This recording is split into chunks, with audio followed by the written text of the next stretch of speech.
to see our special recommendations and special recognitions. We're actually splitting them up so that we can accommodate the fire marshal and accommodate everyone else. But just bear with us as we get through this, and we thank you for your patience. I want to welcome everyone who's present. On behalf of the board and superintendent, we appreciate your presence and involvement with our school district.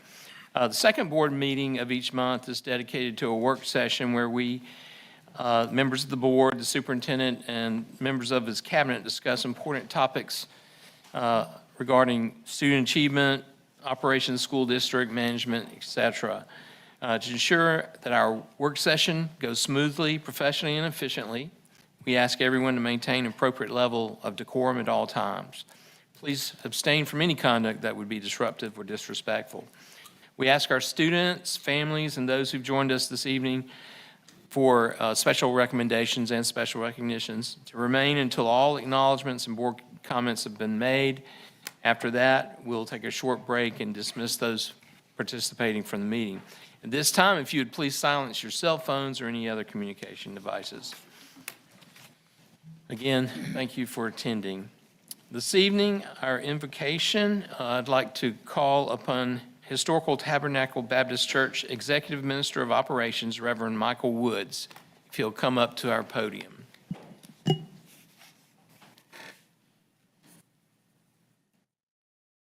Thank you. Let us pray. Father, we love you and we bless you for this day that you've honored us with. It's a day, God, that we've not seen before. We'll never see it again. So on this day, we'll honor you and give you praise and give you glory. And as we meet tonight, God, I pray that you will govern every conversation, every interaction, every discussion and decision that be led with your love. I pray for every student in this district, from kindergarten to seniors. I pray, God, that their environments will continue to be places of learning. And I pray, God, that they will be developed and built up to be impactful citizens, God, in our communities. I pray for every parent, every effort, God, in a home that is filled with love. I pray your grace and mercy will continue to accompany every parent, God, as they seek to raise and to nurture and build up those in their households. I pray for every teacher, every classroom, every effort of learning and environment, God. I pray you continue to give them grace to do that which is necessary to bless every young person, every young mind in this school district. I pray for this board. I pray for every administrator. I pray for every principal, every leader, even the person who cleans the building, God, and nurtures the grounds. I pray, God, that they will continue to undergird the learning efforts and environments in this district, and that you would be pleased with the work. And as we meet tonight, God, we open space for you. Open up our hearts, open up our mind. Lead us, guide us with your grace and love, and we give you your presence, praise, and glory and honor in every heart. Say amen. Amen. Thank you, Reverend.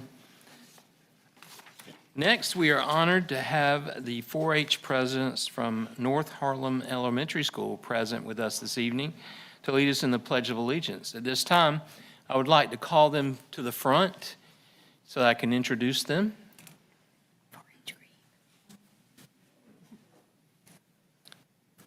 If you'll turn around and when I call your name, if you'll step forward.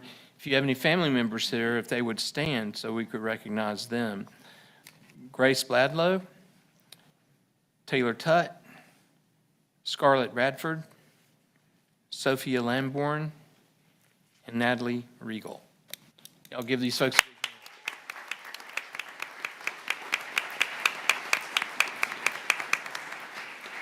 4-H presidents, our flag is right behind us, and if everyone will stand, I'll count you off, okay?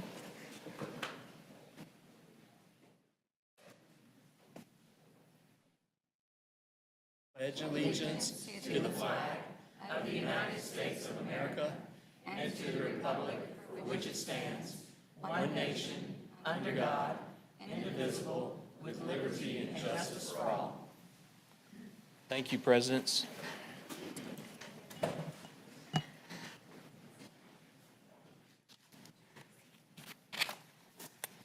I'll entertain a motion to approve the agenda. I make a motion to amend the agenda to include a discussion to address concerns regarding parental notification and consent of the Signs of Suicide program.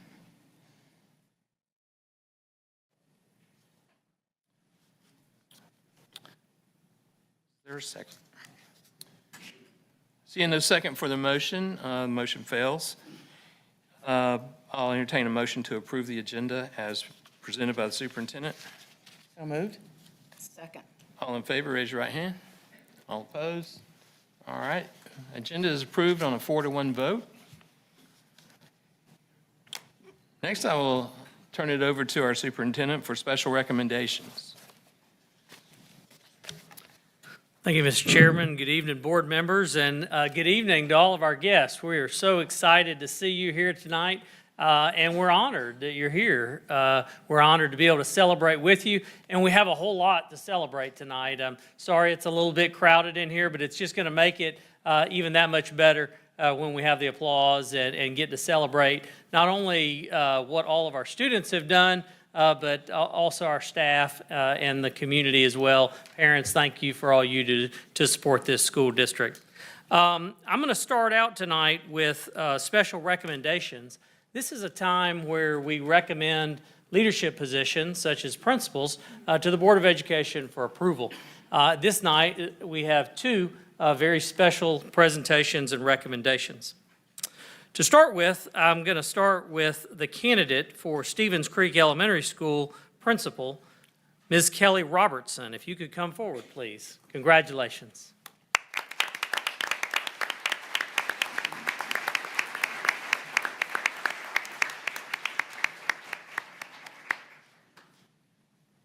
I know this isn't nervous at all to stand in front of everybody, but we're very proud of you. And let me tell everybody a little bit about you. Ms. Robertson holds Bachelor of Science in Early Childhood Education from Lander University, Master's in Early Childhood Education from Troy State University, and an Educational Specialist in Leadership degree from Cambridge College. Ms. Robertson began her career in education in 2001 as a third-grade teacher at North Columbia Elementary School. She taught in Lincoln County for 12 years, followed by an additional 2 years at Greenbrier Elementary School. She's been the assistant principal at Brookwood Elementary School for the last 6 years. Ms. Robertson participated in the Columbia County Aspiring Principals Academy in 2025. We're pleased to recommend Ms. Robertson for the position of principal of Stevens Creek Elementary School. Let me also acknowledge some folks that are joining her, and if y'all don't mind standing up as I call your name, and we'd like to honor you as well. Her husband, Alan, her daughter, Allie Drake, and her parents, Larry and Connie Campbell, and her children, Campbell and Ella Bryan, were unable to attend, but we want to honor them as well. Thank you all for being here and supporting Kelly as well.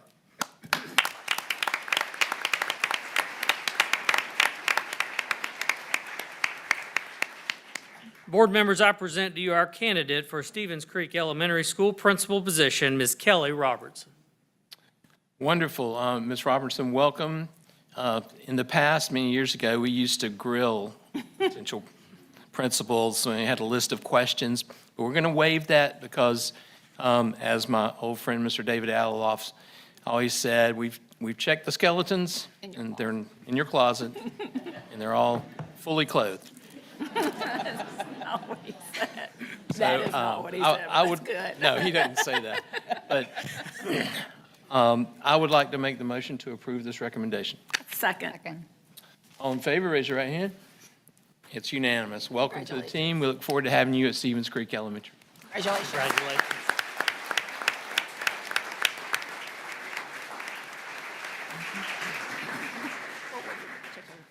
Skeletons. I'd like to call forward our candidate for the principal of Blue Ridge Elementary School, Ms. Jessica Williams. Congratulations.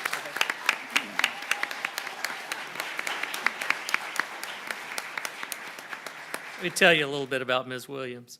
She holds a Bachelor in Early Childhood Education from Georgia Southern University, a Master in Teaching and Learning from Southern Wesleyan University, an Educational Specialist in Teaching and Learning from Augusta State University, and a Tier 1 and a Tier 2 Leadership Certificate from the University of West Georgia. Ms. Williams began her career in education in 2005 as a 4th and 5th grade teacher at Bel Air Elementary School. She also taught at Martinez Elementary School and River Ridge Elementary School. She was Teacher of the Year in 2013 at Bel Air Elementary School and Teacher of the Year in 2016 at River Ridge Elementary School. Ms. Williams has been the assistant principal at Blue Ridge Elementary School for the last 3 years. She also participated in the Columbia County Aspiring Principals Academy this school year. We're pleased to recommend Ms. Williams for the position of principal of Blue Ridge Elementary School. If we can honor those that came with her, I'll call your name out. Y'all please stand when I call your name. Joining Ms. Williams this evening is her husband, Mark, her children, Ella and Henry, her parents, Dr. Rick Callan and Debbie Callan, her sister, Danielle Starcher, and her in-laws, Davis and Pip Williams. Thank you all for being here with us.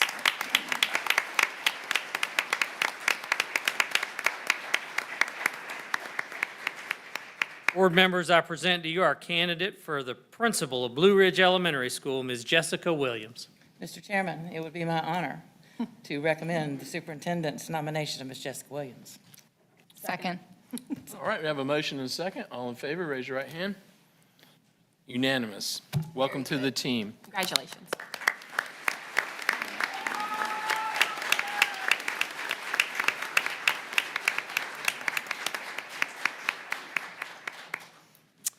They will be moving into official positions in the summer to take over next school year, and we'll be finishing out strong this year. Okay, I'd like to call forward Mr. Cummings and Dr. Carroll to help with the next section here, which is a whole lot of great celebrations. Looking forward to hearing about these and celebrating with you. Thank you all for being here, and congratulations on all of your success. Thank you, Dr. Flint. Good evening, everyone. Good evening. Thank you guys for taking the time to be with us this evening to share these special recognitions. To all of our students and advisors, we ask that you please come forward when your name is called.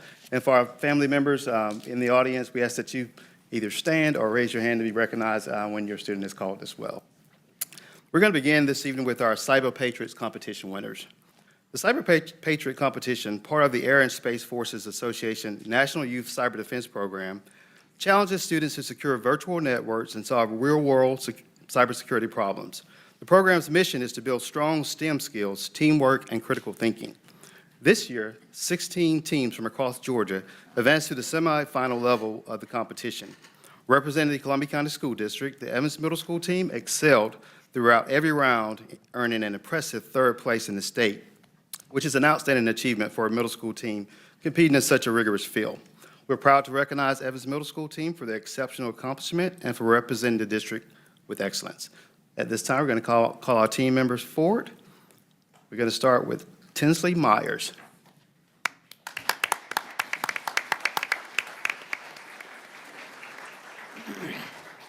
Maybe they can't.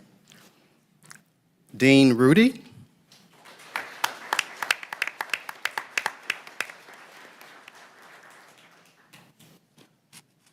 Is that Tinsley? Or? Come on up. Come on up to the front, guys. Sorry.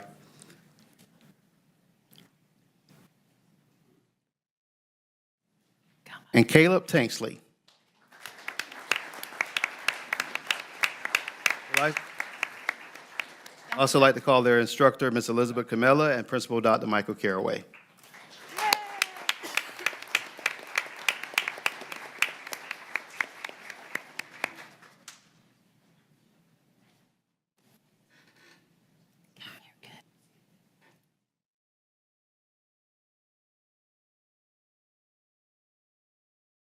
Congratulations.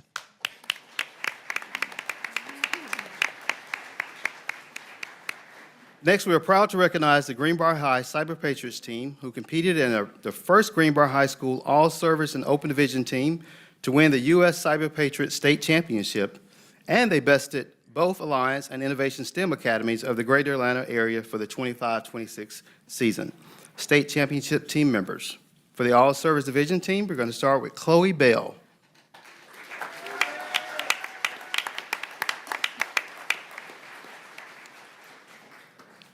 Garrett Carter.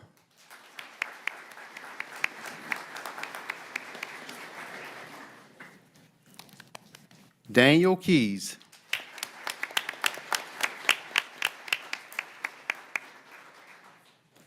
Colton Mulrain.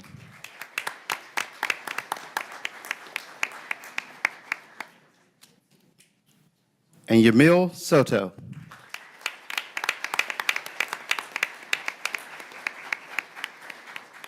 We also like to recognize the Open Division team before we bring up their advisors. We're going to call up Jackson Clooney.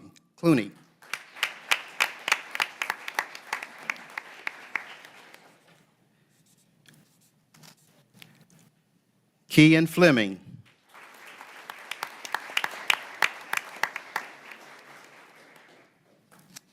Cade Mitchell.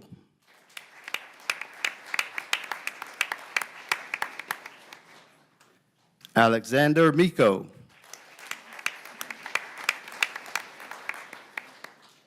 Alexandro Pascual.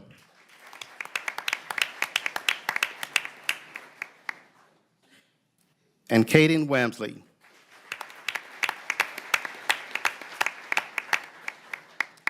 The instructors are Mr. Tyrone Ibero, Jeffrey Fleming, Master Gunnery Sergeant Barry Bartonovich, and Chief Warrant Officer, the 3rd, John Singleton. We also asked Principal Chip Foreman if he would come forward as well.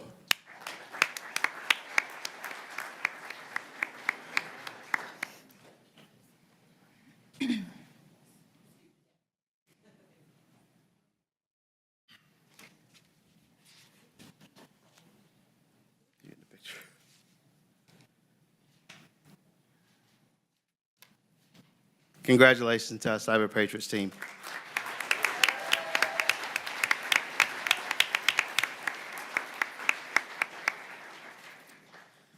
Next, we have a very talented group of music students who present for special recognition. We're pleased to announce that they were selected for the Georgia Music Education Association All-State Band, Orchestra, Chorus, and Music Technology Showcase. The Georgia Music Education Association All-State Band and All-State Chorus are one of the highest musical honors a choir or band students can receive.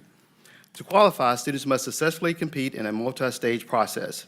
The auditions include preparing scales and solos prior to the audition, while also developing skills to sight read in front of the judges on the audition day.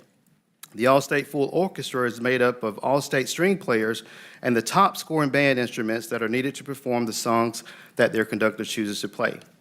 Preparing for this competitive arena requires dedication, talent, and determination from the student and the support and guidance of the incredible music educators. A total of 56 students, which was 27 chorus and 29 band, represented the Columbia County School District for All-State in various concerts that occurred throughout the months of February and March of 2026. 2 students were honored to have their personal compositions shared at the conferences at the Music Technology Showcase. Students, when I call your name, please come forward. And again, family members, we'd like for you to stand and to recognize, support your student as well. We're going to start with the All-State Band from Evans Middle. Daniel Martin, first chair tenor saxophone.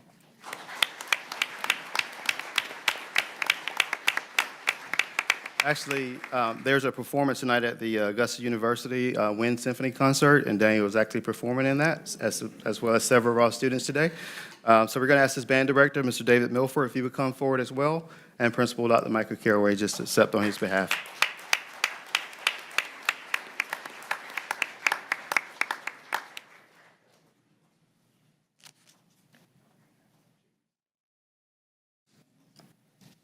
We're photoing?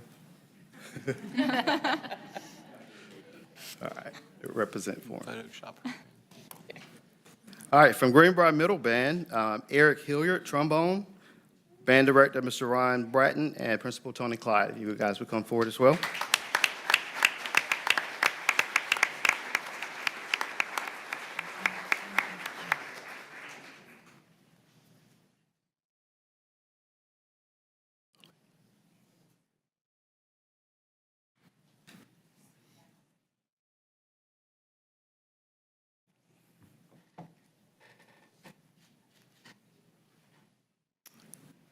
From Harlem Middle Band, Shane Smoley, trumpet, band director Leslie Moon, principal Ms. Valerie Reed.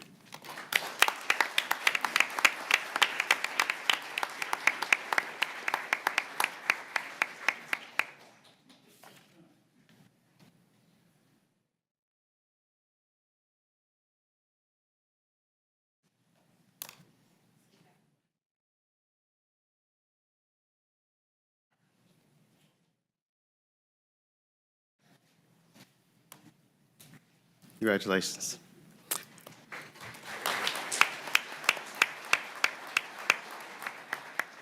From Evans High Band, Sophia Martin, bass clarinet.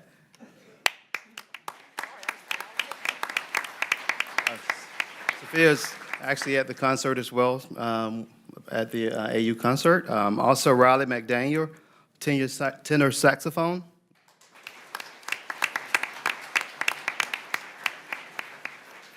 We're asked their band director, Mr. Zachary Bradley, and assistant director, Patrick Williams, to come forward, as well as Principal Wade White.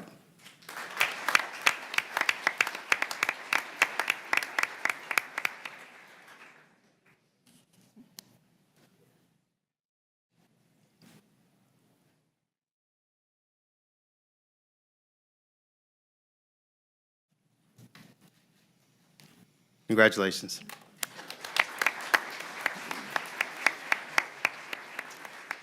From Greenbrier High Band, Jackson Banks, trombone.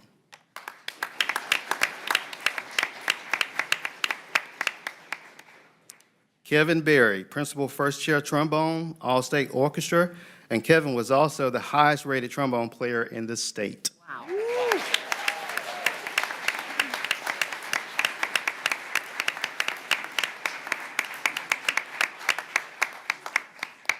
great.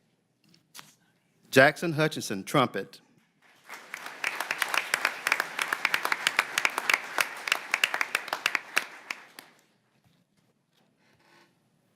Roger Codas, principal first chair, bass clarinet.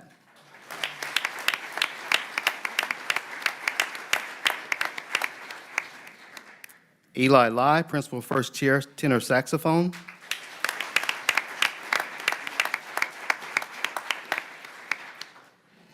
Pancho Macera, clarinet.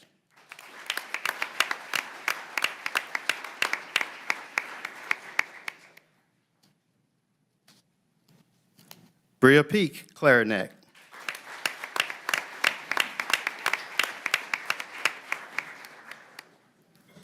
Mason Rubino, baritone saxophone.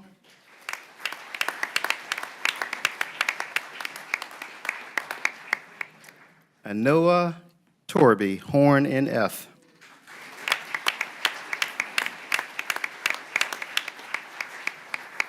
Band director, Dr. Brian Toney, assistant director, Mr. Herbert Borkin, and principal, Mr. Fulmer.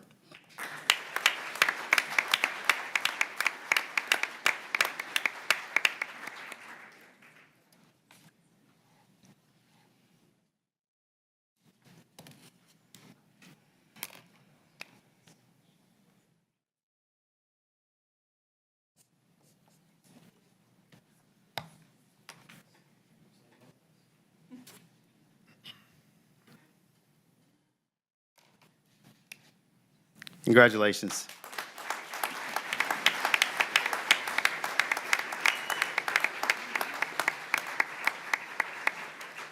From Harlem High Band, Palmer Bloodworth, French horn. I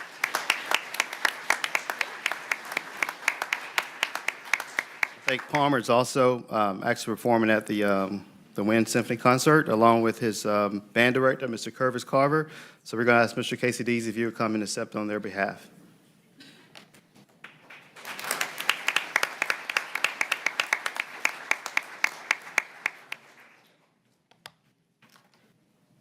We'll spare the picture. From Lakeside High Band, Luke Baker, French horn.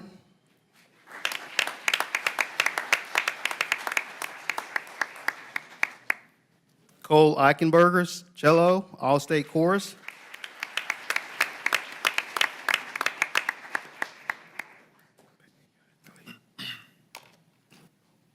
Peyton Geigley, alto saxophone.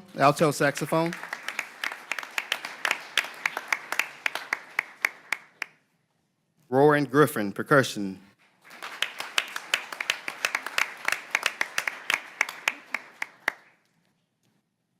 Daniel Kim, trombone.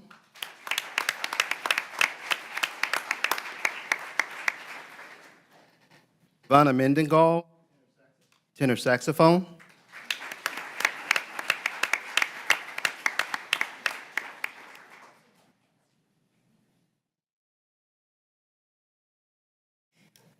Stephen Payne, clarinet.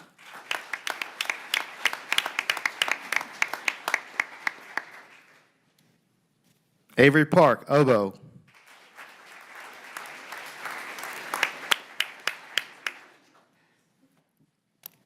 Rand Sanyo, trumpet.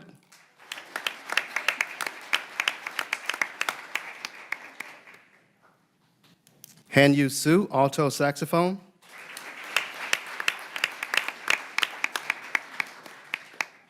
Isaac Thomas, bass clarinet.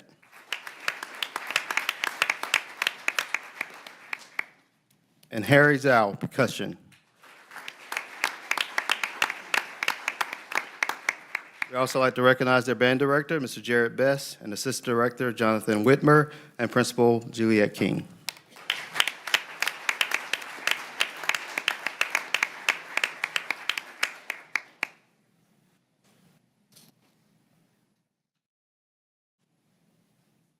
Picture.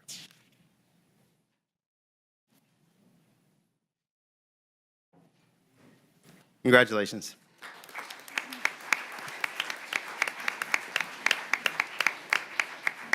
Next, we'll recognize the All-State Chorus. From Columbia Middle School, Connor Rickley.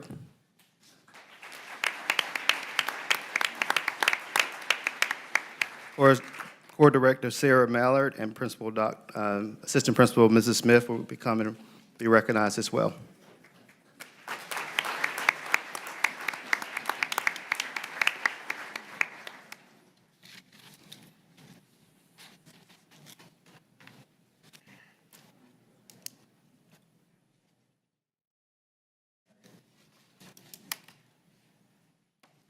Congratulations.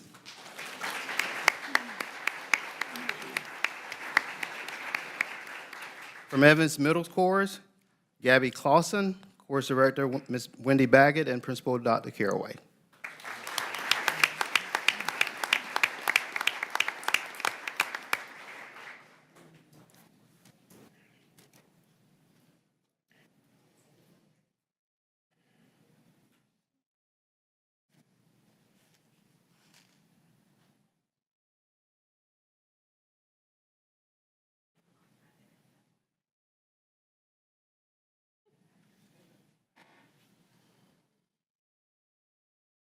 Congratulations.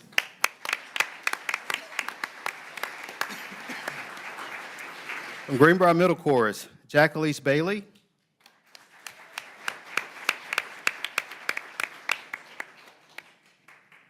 Lucas Beasley.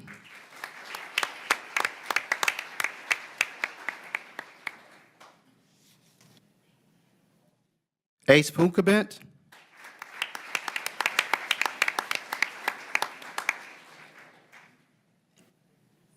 Eric Hilliard.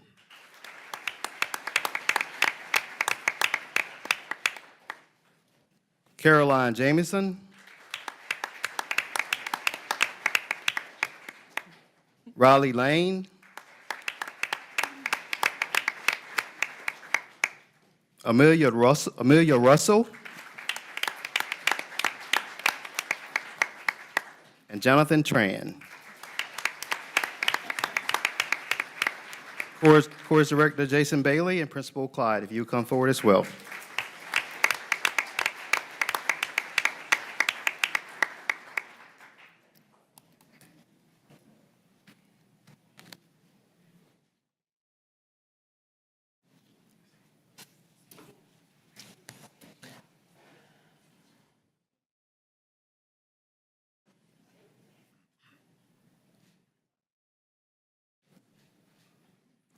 Congratulations.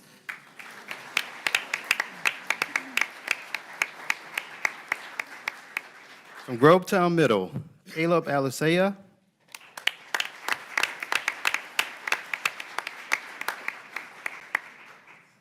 Caitlin Higgs.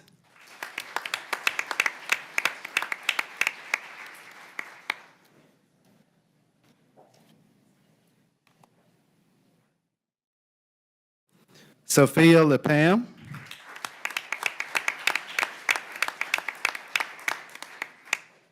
Benjamin Lobianco.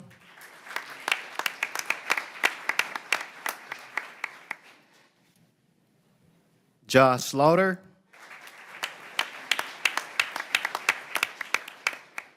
and Aria Smith.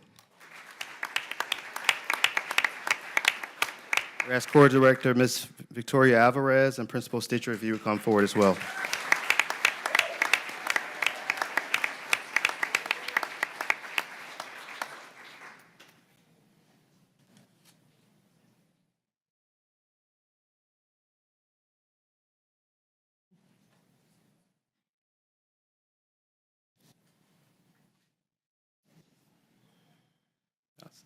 Congratulations.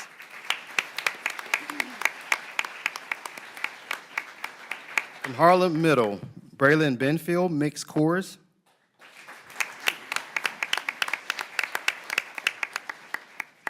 Jace Chansey, tenor bass.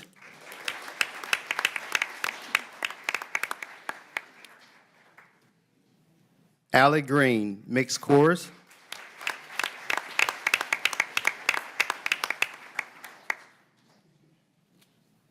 And Lorelei Patrick, mixed chorus.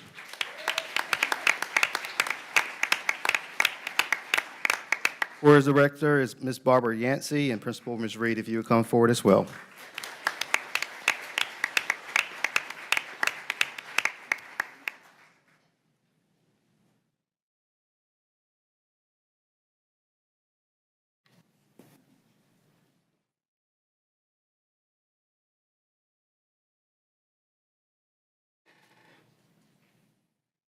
Congratulations.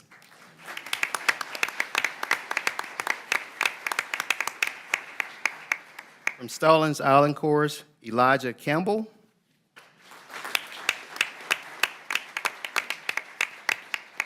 And Zachary Van Grohl.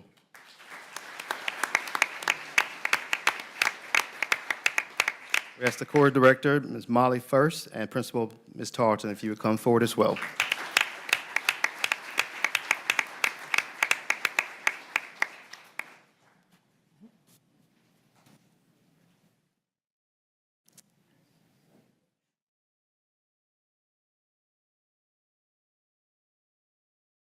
Congratulations.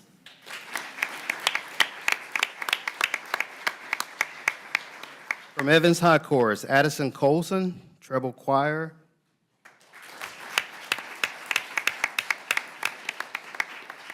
And Sadie Presley, mixed chorus. Chorus director, Mr. Paul Jones, and Principal Wade White, if you guys would come forward as well.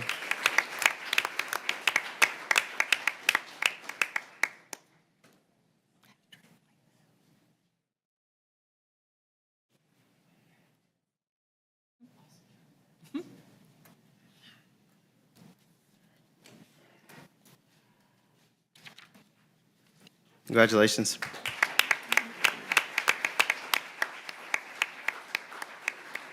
From Greenbrier High Chorus, Zaya Zhang, mixed chorus.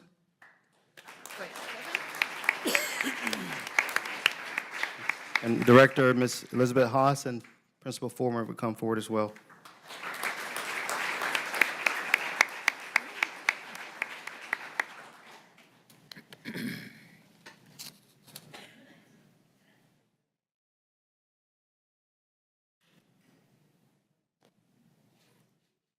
Congratulations. From Grovetown High Chorus, Matthew Rayburn III, men's choir.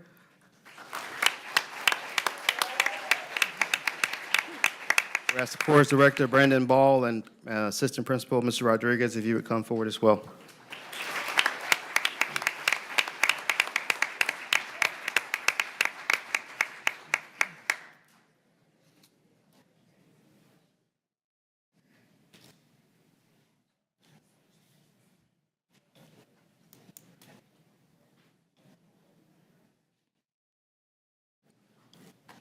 Congratulations.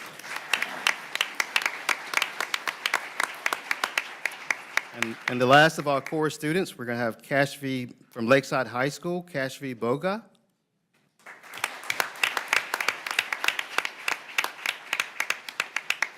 Paige Geigel.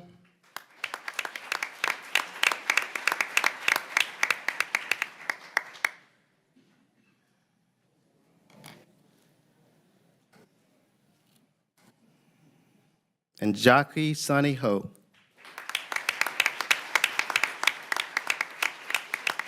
We ask Core Director Jacob First and Principal King if you would come forward as well.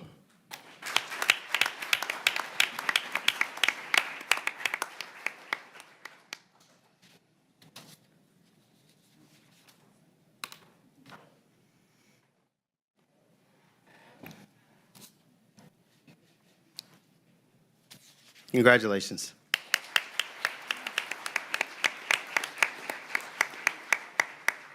Next, we would like to recognize the Georgia Music Educators Association Music Technology winners.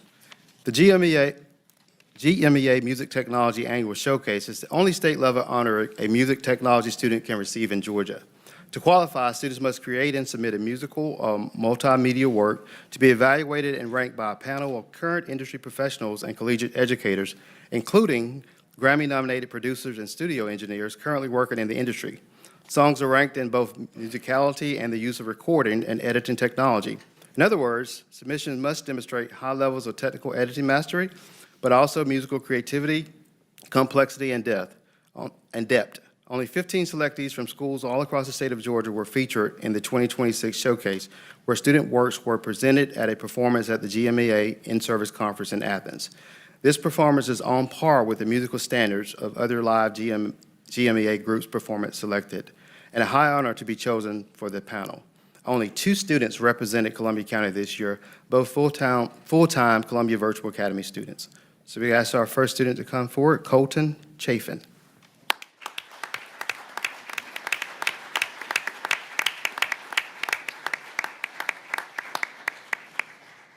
Iris Hoberton.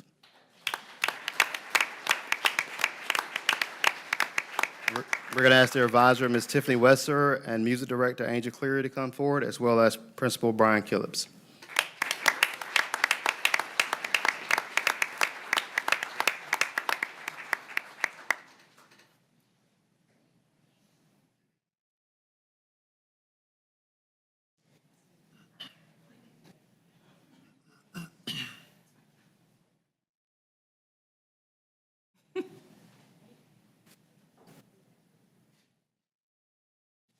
Congratulations.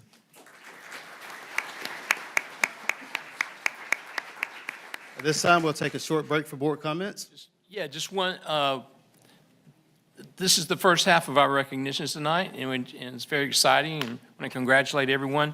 On behalf of the board, I've asked Ms. Baker if she will make a brief response to this group before we switch out. Thank you, Mr. Chairman. I don't think there's anything brief when I speak, but I'll try to not keep y'all here for the next 30 minutes or so. But thank you for all that you do. Thank you for being here. Reverend, thank you so much for opening us up an invocation. We do appreciate that. I'll try to look over my notes here. To our 4-H leaders, I like that 4-H green. We appreciate all that you do as leaders of your schools. And we always say up here at our meetings, when our 4-H leaders are up here leading us in the Pledge of Allegiance, we look forward to seeing great things for you. So thank you for being a leader in your school, and we look forward to seeing you up here in the next couple of years. As far as our recognitions for all of our students, for our instructors, for our principals, for the parents, for the students who have gone above and beyond. We've already given you congratulations and recognized you by name. So I just want to say, when we're up here, seeing you smile and the pride when you walk up here means a lot to me. To see you take ownership of what you've done and being recognized for your leadership and your dedication and your hard work in either Cyber Patriots, in the band, chorus, and the GMEA recognitions. Thank you for what you do. I hope I didn't leave anyone out. Thank you for being leaders. Thank you for putting in the hours of dedication, and to the instructors and to the parents and to our principals for making this program strong. It means a lot to us. Our fine arts is very special to me. My daughter was in band and sight music, and just the dedication the parents have chaperoning and being in band. We all do a lot to make this community great and make Columbia County a very special place to be. So thank you. Thank you to the students, and keep on smiling. Y'all look great when y'all come up here. Thank you. Thank you.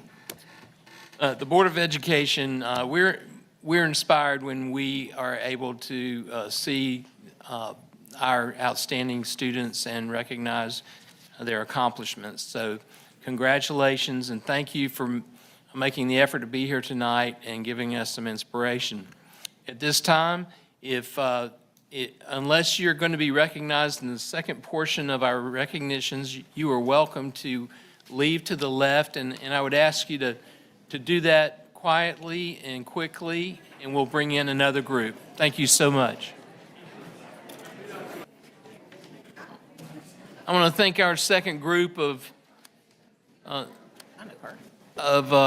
outstanding students for their patience while we got through our first portion, and we'll call our meeting back to order and turn it back over to Mr. Cummings. Thank you, Mr. Deacle. Our next group that we're going to present tonight for special recognition is the Skill USA State Leadership and Skills Competition. Students, when your name is called, we ask that you please come forward to be recognized, and we ask that parents and family members here to support our students, if you would stand and be recognized as well. The Skills USA State Leadership and Skills Competition recognizes career and technical education students who excel in their occupational areas. It also spotlights leadership development activities that are such an integral part of Skills USA program. The Skills USA program urges students to take pride in their work. It also provides prospective employers with an opportunity to see dedicated, motivated, and potential employees at work. Hundreds of teams across Georgia competed in a variety of events in the areas of CTAE. Tonight, I would like to recognize several of our schools. From Evans High School, we're going to start with heavy equipment operator, third place bronze medal, Michael Hutchinson.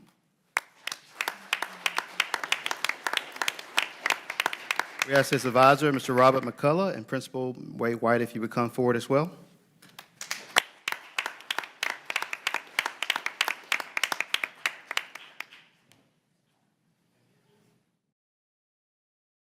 Congratulations. Mr. White, you can hang tight for a second. Also from Evans High School, Moby Electronics, second place silver medal, Axel Lombera.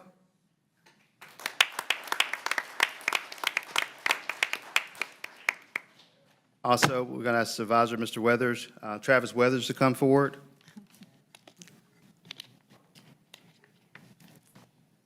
And before we take a picture, we also like to recognize National Brand Design third place bronze medal, Autumn Weathers, also from Evans High School.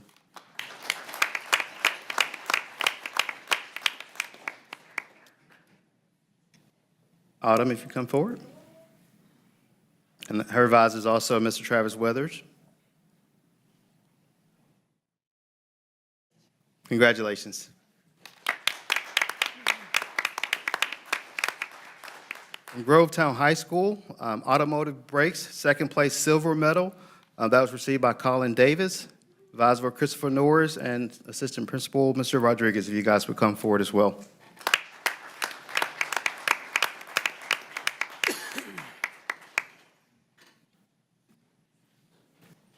Congratulations.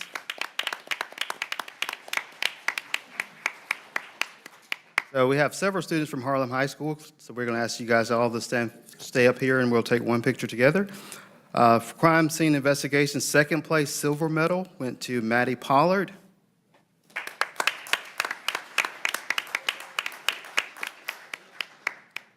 Ansley Rowell.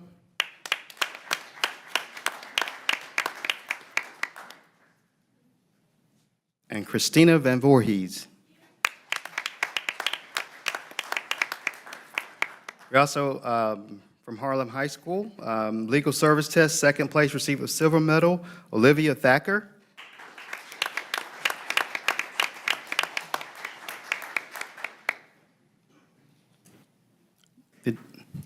The tactical response team, second place, silver medal from Harlem High School, Connor Grant. Brendan Holly. Maria Rucker. And Jackson Sanchez.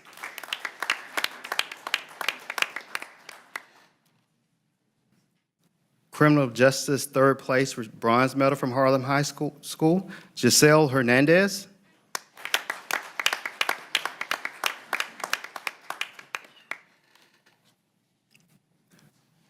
Inter-networking, third place, bronze medal, Jackson Spiegel.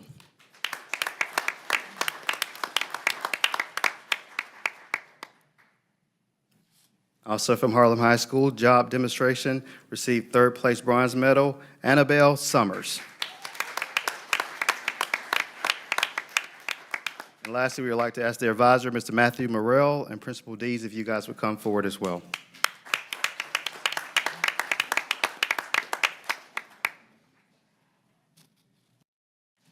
Congratulations to all of our Skills USA competition winners.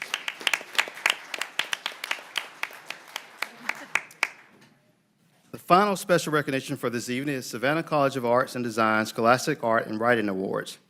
The SCAD Scholastic Art and Writing Awards is a prestigious national competition for high school students. Students submit artwork for judging at the Georgia regional level. Awards are given at the regional levels are Gold Key, which is first, Silver Key is second, and Honorable Mention third.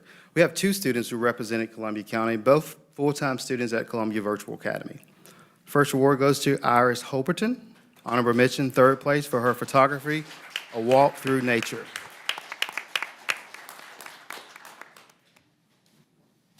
Also from CVA, Jordan Wilson was awarded honorable mention, third place for her drawing, The Longest Life, Longest Line. We're going to ask Advisor Ms. Wesser and Ms. Cleary to come forward, as well as Principal Killips as well.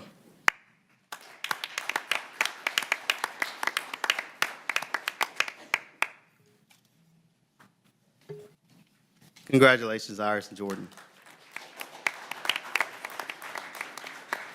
This concludes our special recognition. More.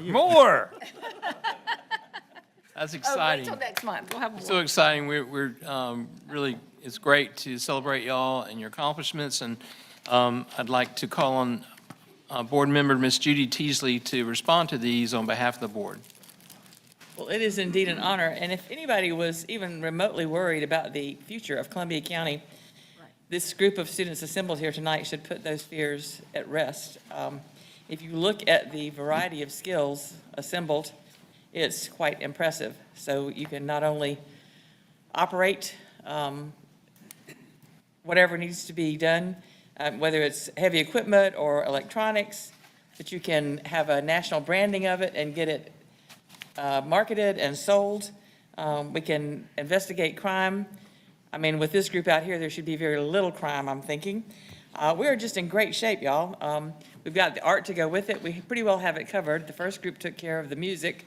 So I thank you all for what you do. We're all grateful for your efforts, for the advisors that spend the extra time, the parents that make it possible, the hours that the students spend honing their skills, and we look forward to more. And we appreciate all that you do. Those of you here in this building as well who support these programs, and the parents at home that do so, thank you all very much. We appreciate the blessings. Ladies and gentlemen, we thank you for making the time to come here tonight and to allow us to recognize you and celebrate your accomplishments. We're very proud of you, and we thank you for representing Columbia County so well in the various competitions. We thank the parents and the advisors and the faculty for all their work. At this time, if you do not wish to remain for our work session, you can exit to your right in an orderly fashion. Okay, at this time, I'll turn it back over to Superintendent Flint. Thank you, Mr. Chairman and board members. That was a great special recommendations and special recognition. So thank you for taking the time to do that. Special night. We're at that point in the agenda for approval of the consent items. We recommend approval as presented. Okay, I believe, Ms. Allen, you asked about the financials being pulled off? Yes, please. All right, so I'll entertain a motion to approve consent items A, C, D, E, and F. So moved. Second. All in favor, raise your right hand. All right, then we'll take up the financials. Entertain a motion to approve the financials. Second. Okay, you have a question? Is it discussion, open discussion? Yes. Okay, I saw on our SPOS 2017 to 2022 report that we added that central warehouse project in with a budget of $800,000. Now, when we approved the bid back in February, The bid from Carol Daniel came in at $687,700. And some of my questions were just, why is the budget now $800,000 versus that bid amount? And then, given that it's so much extra, does that change the bidding process at all, given that two of the contenders had bids that were under $800,000? I guess if you could help me understand how a bid is one to do a project at a certain amount, and then it goes into the budget at over $100,000 additional funds allocated to that. Just a point before I turn it over to our CFO.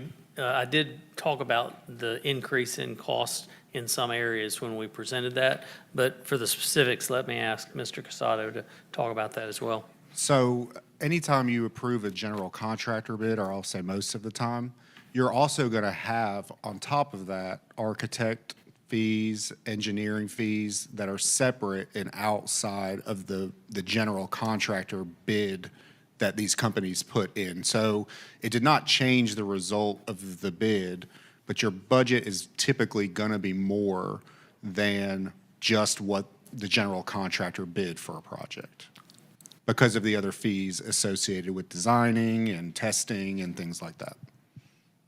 So is there a way that that's communicated to the board in some sort of writing or presentation, or how are those costs communicated to us as a general process?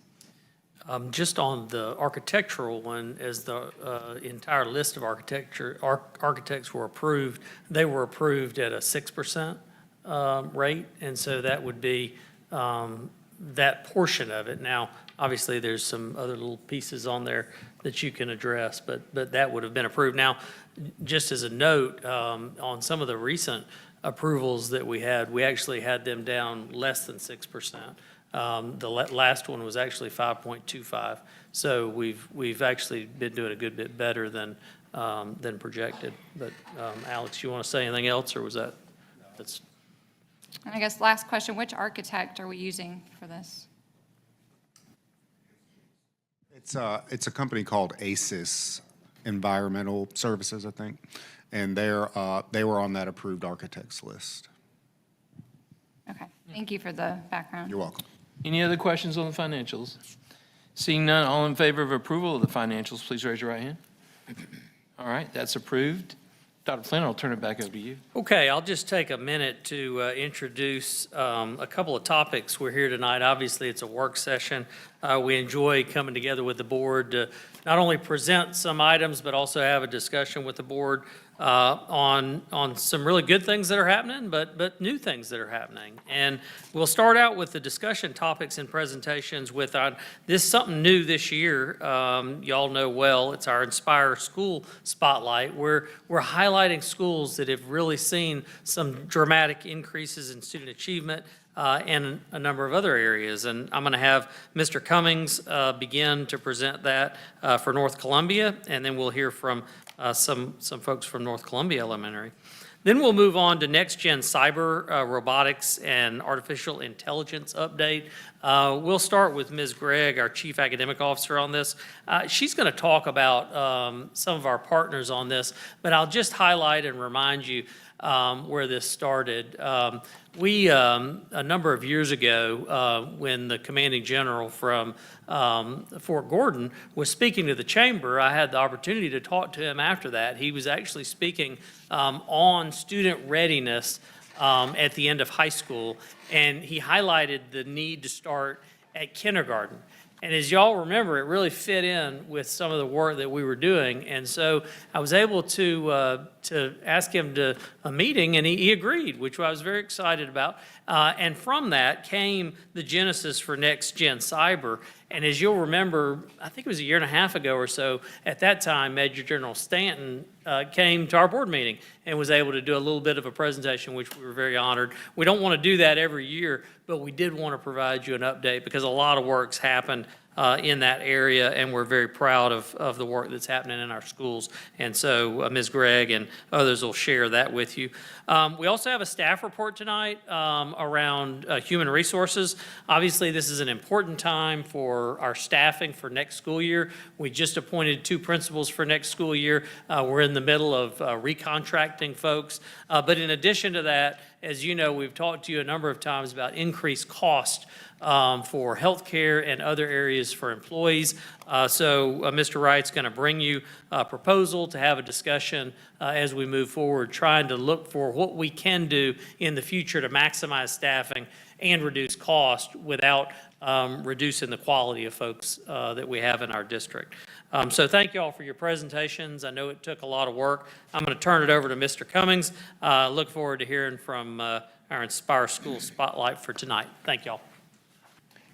Good evening again. Thank you guys for being here today. And we are excited to kind of further elaborate on what Dr. Flint talked about. Like each month, we're spotlighting, highlighting just some of our schools. And tonight is my pleasure to highlight North Columbia Elementary School, where there's a strong commitment of academic excellence. And as you guys know, they got the smiles and the glory to go along with the beautiful building. And so we want to share some of the positive things that are happening in their school. We're going to begin tonight with a short video that's going to highlight some of those great things happening at North Columbia, followed by you'll hear firsthand from Principal Ms. Gambrell, Assistant Principal Ms. Jones, the instruction specialist Ms. Tiffany Ergel, and third grade teacher Ms. Anna Partridge. They're going to talk about directly what they're doing each day to engage, enrich, and inspire our students at North Columbia Elementary School. So sit back and relax, and we'll start with the video, and we'll go from there.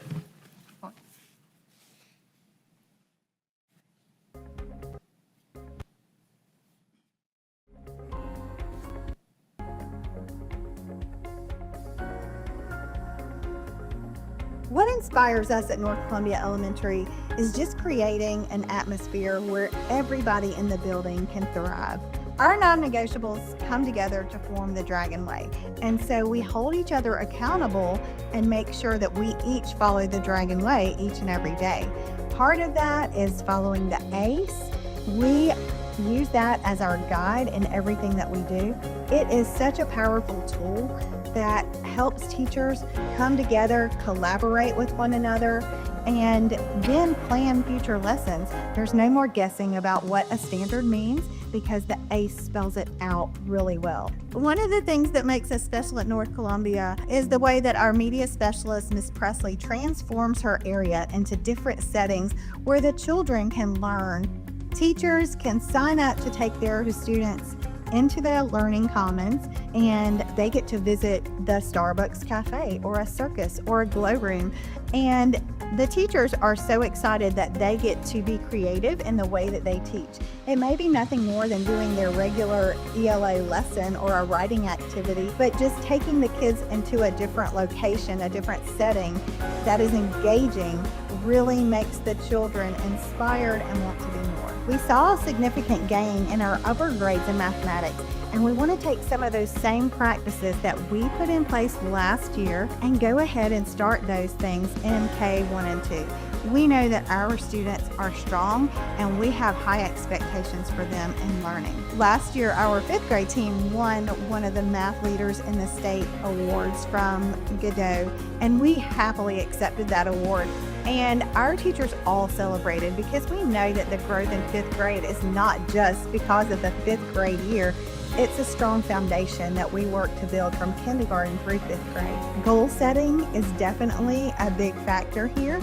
Every single child has to grow in some way. We look at the diagnostic scores, we look at unit and module assessment. We set goals to where the students were, and we talk to them about where they can be.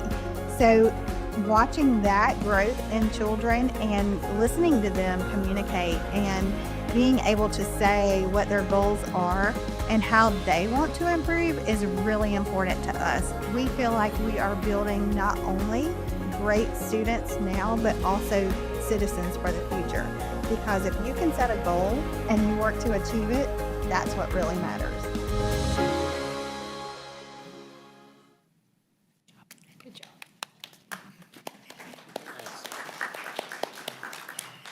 Thank you for inviting us here tonight and for giving us the opportunity to share a lot of great things that are happening at North Columbia Elementary. Our mission is simple yet powerful, igniting a passion for lifelong learning in all students. Every day, our dedicated faculty and staff work together to make that mission a reality. We believe that every child deserves the opportunity to learn at a high level, and doing so requires motivation, differentiation, and strong relationships. Tonight, we're excited to let you hear about what that looks like in action. Columbia County has positioned us for success by providing the resources we need to thrive. Our new school building, with its updated technology and larger learning spaces and beautiful classrooms, has transformed our teaching and learning experiences. Tools such as the ACE and our Common District Assessments allow teachers to monitor student progress closely and ensure mastery of the standards. This evening, our presentation is organized around 3 guiding questions. How do we engage, enrich, and inspire our dragons? Through these lenses, we hope to give you a glimpse of NCE's daily life. Hey, I'm Anna Partridge. I'm a 3rd grade teacher at North Columbia, and before I speak, I attended North Columbia as a child from pre-K all the way to 5th grade, and Miss Gambrell actually helped teach me in 2nd grade. So that was not on here, but I thought I wanted to share that with you guys. So super special. How do we engage students at NCE? Engagement is the foundation of student success. While ACE guides our planning, we constantly look for ways to elevate learning. One of our most effective strategies is the use of transformation rooms, like you saw in the video, which brings those lessons to life in creative and unexpected ways, like solving money word problems. It becomes more exciting in our Starbucks cafe, and identifying main ideas feels different when students are working under the glow of neon lights. Every other month, our media specialist designs an immersive setting aligned with grade level standards. Students might walk into an operating room or a construction site, a circus, or another themed environment. These spaces turn routine practice into real-world application and spark higher-order thinking. Goal setting is another key component of engagement at our school. Even our youngest learners, 4-year-olds, and I have a 5-year-old right now at North Columbia, and they set goals with their teachers to track their progress. When students understand where they are in their learning and what steps they need to take next, they become active participants in their own success. Data chats with teachers help students reflect on their growth, while teacher data team meetings ensure that instruction is targeted, responsive, and purposeful. We also incorporate friendly competition to keep students motivated. So who doesn't like a good competition? So our students, we always spark that with them each month or even each week. And so monthly challenges between classrooms encourage our students to push themselves academically and behaviorally while building school spirit. So thank you for allowing me to give or have this opportunity to share with you how we engage our students at NCE. Thank you. Hi, I'm Tiffany Ergel, the instructional specialist, and I have the pleasure of working with the most wonderful staff at North Columbia. And so I want to tell you how we enrich learning experience at North Columbia. So at its core, enrichment comes from deliberate instructional design. What makes our classrooms special is the way our teachers plan with intention. They don't just teach the curriculum, that's the easy part. They design learning experiences that make room for every learner, every style. By thinking ahead about different needs, our teachers create lessons where all students can get started, feel successful, and keep growing from where they are. Whether a child needs extra support or is ready for a challenge, our teachers are prepared to meet them right there. Students engage with guest speakers. We participate in field trips, connect with online experts who deepen their understanding of content. Many students are exploring STEM concepts through our VEX robots and have already mastered early coding skills, which is phenomenal to see. And our district has provided a lot of new resources that our kids are really excited about. Beyond the school day, we offer a variety of clubs. So we have Beta Club, Art Club. We have a chess club that's new to us this year. A teacher headed that up. It's been a great thing to see. And Chorus. It allows our students to explore their interests. They can collaborate with peers and showcase their talents. In fact, our Art Club and Chorus are getting ready for our very special art showcase night, where they're going to perform at the Lion King on our brand new stage. And we are seeing the excitement built around that. Thank you. Good evening. My name is Jackie Jones. I am the assistant principal at North Columbia, And I was also a student at North Columbia Elementary in elementary school. And I'm going to talk to you about how we inspire students. And I think that it's fitting to say that, there are many educators sitting in this room that taught me when I was a student in Columbia County myself. And so I think it's, the inspiration that many of you have brought to our community over the years. It really shows every time I show up at a board meeting and see products of Columbia County, and they're from student achievement to principals being named. So that really tells a lot about our system and how people stay, and we want to come back and serve our community because of such a wonderful school system. So we inspire, inspiration is at the heart of everything we do.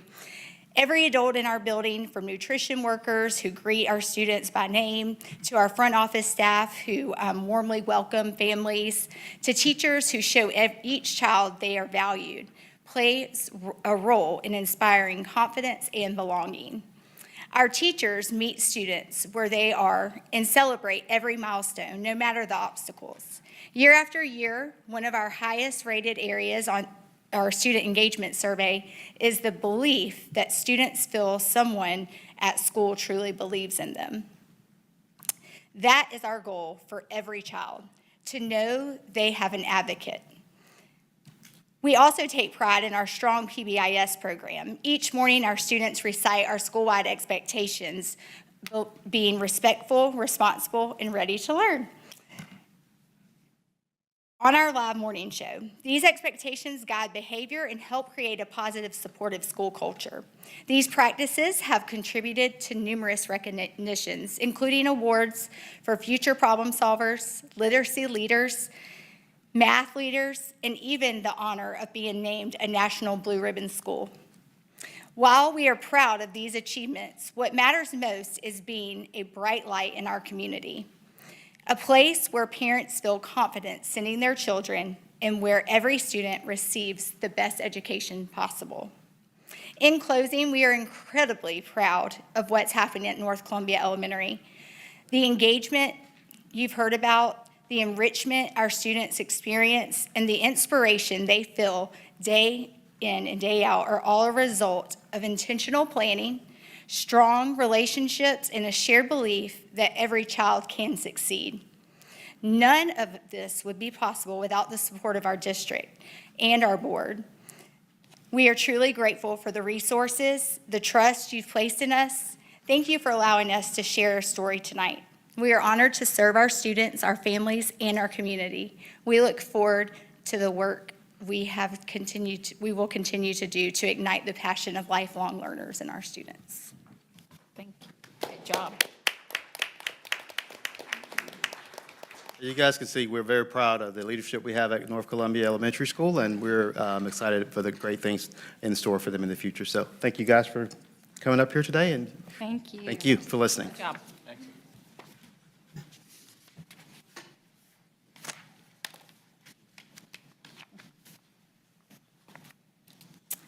Good evening. Good evening. We will begin tonight's presentation with a short video that showcases our district's work around NexGen, robotics, and AI. At this time, I will pause so that you can get a glimpse of these initiatives in action in our schools.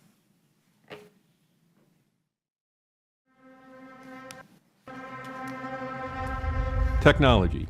It permeates our world and our lives, and it is constantly evolving, shaped by every new advancement and application. Key trends include the expansion of artificial intelligence, the rise of autonomous systems, and the blending of virtual reality with the physical world. As we look to the future, what does this mean for our students? It means that we must be intentional about preparing them for the future. That's where the Columbia County School District's NexGen Cyber initiative takes the lead. At the Columbia County School District, our commitment is to each student's success.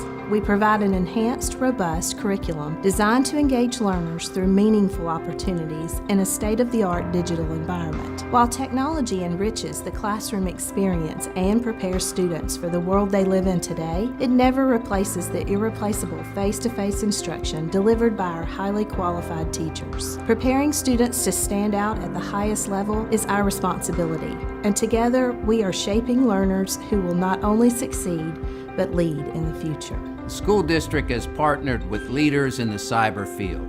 Together, we've developed NexGen Cyber standards and cyber-aligned opportunities at all grade levels. What started as a pilot at a few schools has expanded, ensuring that all of our students benefit and are future ready. Columbia County School District is growing its robotics programs from kindergarten through 12th grade. NexGen standards and activities developed by our teachers are available to engage all students. Schools are piloting AI tools to enhance learning and ensure responsible use. It's about introducing students to the technology and tools they'll be using in the workplace. It's about investing in our future workforce and ensuring Columbia County continues to excel educationally and economically. This work goes beyond software and hardware. It equips our students with the skills to use technology responsibly, engages them in trial and error tasks, and supports success through collaboration. This builds the awareness to understand its far-reaching impact on society. It prepares students for careers in the technology field, while also strengthening critical thinking and problem-solving skills across core subjects in both engaging and relevant ways.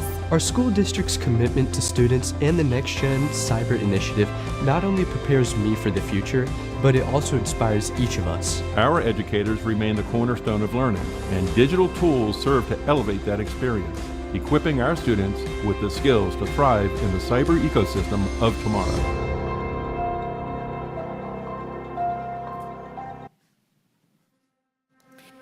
Well, I hope that you are as impressed with that video as I was the first time I saw it. It's really very encouraging and inspiring to see our young people participate in so many critical thinking tasks that require them to step outside of the box and apply what they know to an authentic situation. So very excited about that. Tonight's presentation will provide an overview of the key areas within NexGen Cyber initiative, specifically for robotics and artificial intelligence. Ms. Gamlin and I will share how these actions are a direct example of our district's efforts to ensure that we engage students in experiences that equip them for success in the workforce and beyond. It's our goal to be a leader in the area of technology, and to ensure that our students are not just consumers of technology, but that they are creators and ethical leaders of tomorrow's workforce. As we mentioned in previous presentations, our initiatives in robotics and artificial intelligence fall under the larger umbrella of NexGen Cyber. As we continue to engage our students in these types of learning opportunities, we reinforce the building of critical thinking skills and problem-solving skills that are needed in tomorrow's workforce and that equip our students to thrive in the cyber ecosystem. Our mission in this initiative is built on the same three core pillars as our overall district mission: engage, enrich, and inspire. We know that early exposure is critical, therefore we must engage students in the primary grades to spark curiosity before they develop misconceptions that math, science, and technology are too hard. We're committed to enriching and enhancing our existing curriculum by providing world-class, hands-on experiences that allow students to apply core standards alongside technology standards in relevant ways that prepare them for the future. Part of being innovative leaders requires us to look ahead and inspire students for what is to come in the future. It's our goal to inspire students to not just look forward to their future, but to create a pathway of student innovators who aren't just ready for the future, but ready to build it. To maximize the impact of these initiatives, we've targeted 3 specific areas. We are standardizing our equipment district-wide from kindergarten to advanced robotics in high school. Standardizing our equipment ensures a seamless transition for students at each level and promotes consistency across instructional methods and opportunities. A second area of focus is professional learning, specifically for our media specialists and connections teachers. This ensures teacher skills and knowledge are present so that high-quality instruction and skill building can take place. The third area of focus is competition. We are working to create district-wide competition opportunities for all 3 levels. We are looking to expand these opportunities to more of our students through both in and out-of-district opportunities. These competitions assist in building the critical thinking and the problem-solving skills for students across all levels. This ensures that our students leave school and enter the workforce ready to use these tools such as these, in the workforce and beyond. At this time, I'm going to turn it over to Ms. Stephanie Gamblin, and she will share with you more information about our 5-year plan for robotics, curriculum integration, competitions, and how we are promoting the responsible use of AI tools. Good evening, everyone. Sustainability is the cornerstone of this initiative. We have designed an intentional 5-year plan. It's 5-year implementation roadmap. This phased approach allows us to scaffold our capacity, ensuring that our rigorous curriculum is developed and professional learning is embedded and challenges are resolved at one level before we scale to the next. The 2024-2025 school year represented our year 1. Our focus during year 1 was to lay the groundwork. Strategically, as we launched our robotics in the elementary in the media centers to ensure every student had access, rather than limiting the opportunity to a select few in after-school clubs. It's by deploying the use of VEX 123 and VEX Go, we introduced consistent algorithm thinking and mechanics through developmentally appropriate hands-on play, which reinforces our K-5 goals. It's without increasing screen time for our students. Moving into year 2, which is our current school year, our focus shifted to expansion at the middle school level and our vertical alignment. Our teachers utilized our VEX resources to develop a rigorous 45-day instructional plan. It's for connections classes in grades 6 through 8th. And this 45-day plan is embedded through our computer science and our engineering courses at the middle school level. At the same time, we are creating quarterly lessons and a skills progression chart for elementary students. This ensures that a 5th grader develops the necessary foundational knowledge and skills to prepare them for the advanced work as a middle school student. It's the 2026-2027 school year will mark our year 3 of our 5-year plan.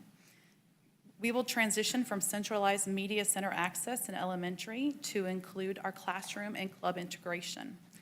To support this growth, we will invest in expanded robotics inventory for all levels, and we will also invest in programmable drones, which is a strategic move that elevates our instruction from simple ground mechanics to include the components of aerial dynamics.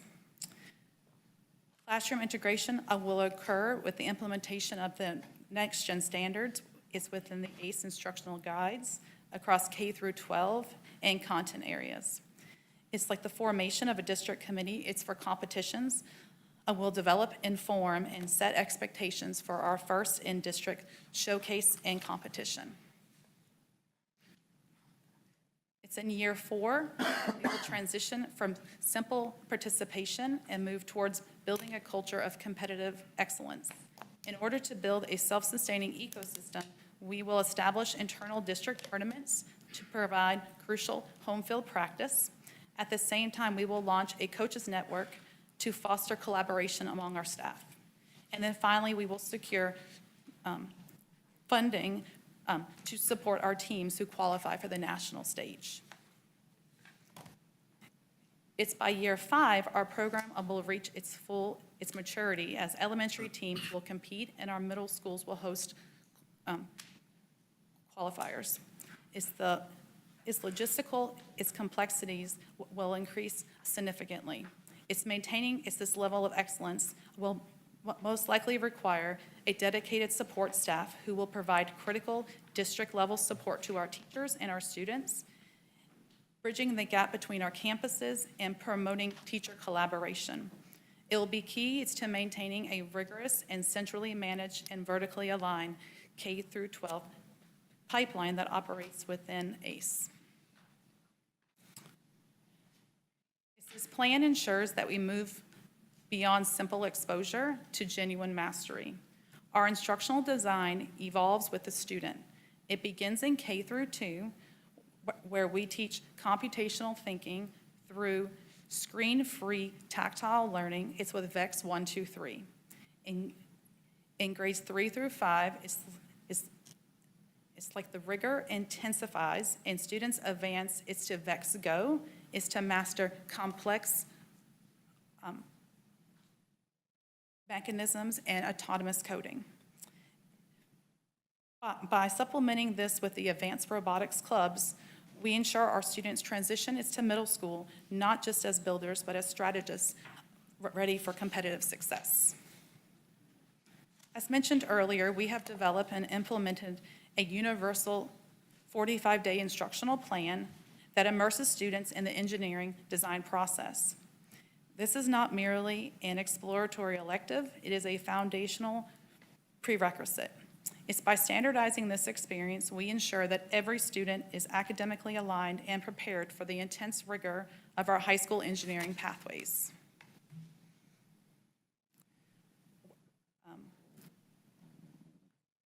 Recognizing that our teachers are the engine of this initiative, we are establishing a collaborative ecosystem to break down the silos, build collaboration, and share best practices. Furthermore, we will continue to invest in professional development to ensure our staff remain at the forefront of the technical innovation, so they are equipped to deliver high-level, rigorous instruction. Our vision extends far beyond mere participation. It is anchored in competitive excellence. It is our goal to establish this district as a recognized powerhouse in the VEX arena. This requires a dual strategy, increasing volume by expanding across all grade levels and elevating our rigor to produce state and national contenders. Furthermore, it's by integrating drones and AI, we ensure our competitions mirror our modern innovation landscapes our graduates will enter.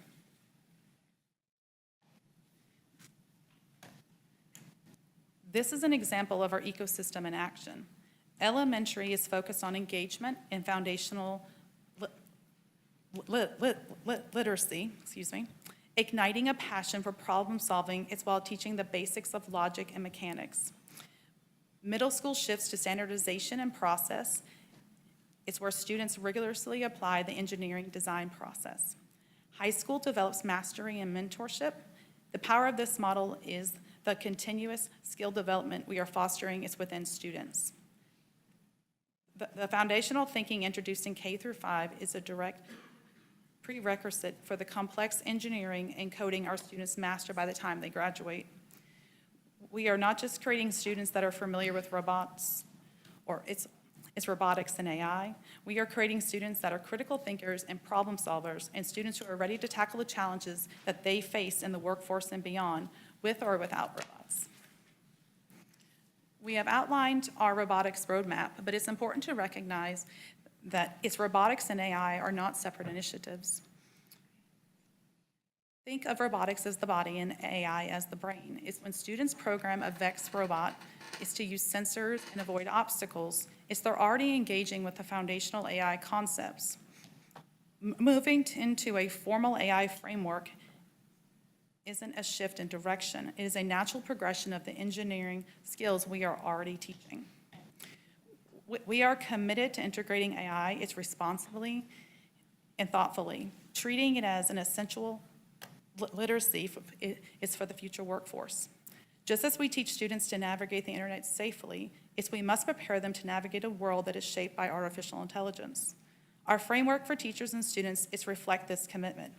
Our goal is not to replace teachers, but it's to use technology, it's to give them more time for what only humans can do, which is to build relationships and guide students through learning. We have adopted a pilot-first approach before making district-wide decisions. So this year, we conducted targeted pilots to test specialized AI tools. We have established a rigorous vetting process. Every piece of software is scrutinized, is for compliance, data privacy standards, and age appropriateness. If a tool does not meet our high safety bar, it does not enter our classrooms. Our goal is to build a curated, safe toolbox, giving teachers a trusted set of resources so they understand exactly how and when to use AI effectively.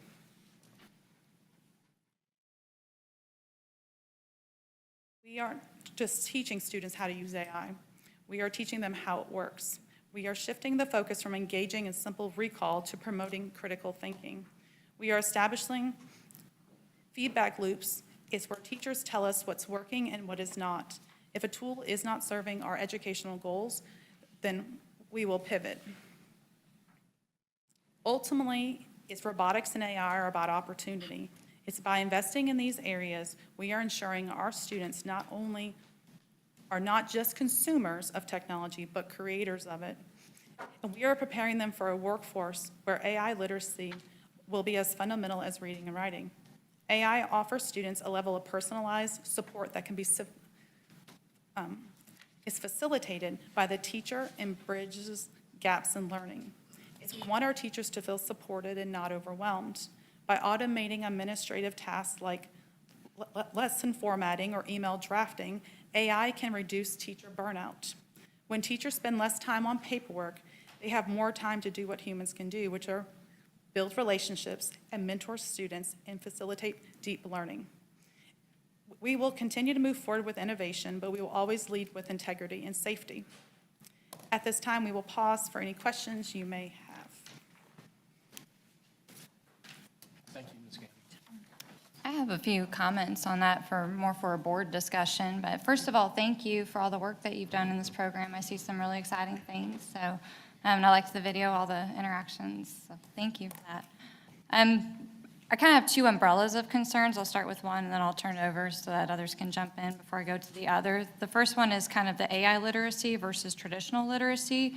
So I do see that we began this NexGen decision of incorporating it into the district, and then AI seemed to kind of emerge and changed the sphere quite a bit, and we've had to navigate that. So I would just say I love the idea of robotics and the technical literacy, but I do feel some concerns about integrating it fully into the curriculum because even as I see that we're teaching AI literacy, I'm also seeing our balanced scorecards show that our 2024 GMA scores put high schoolers for American literature and math at about the 50% proficient and above range. So I don't want to lose sight of ensuring that they are fully able to traditionally read and write, even as we're dedicating time and resources to the AI literacy aspect, especially as things are coming out that are telling us that AI is going to replace kind of those tech jobs at a higher rate than more traditional jobs. So I do want us to continue having conversations as a board and as a district to where we make sure that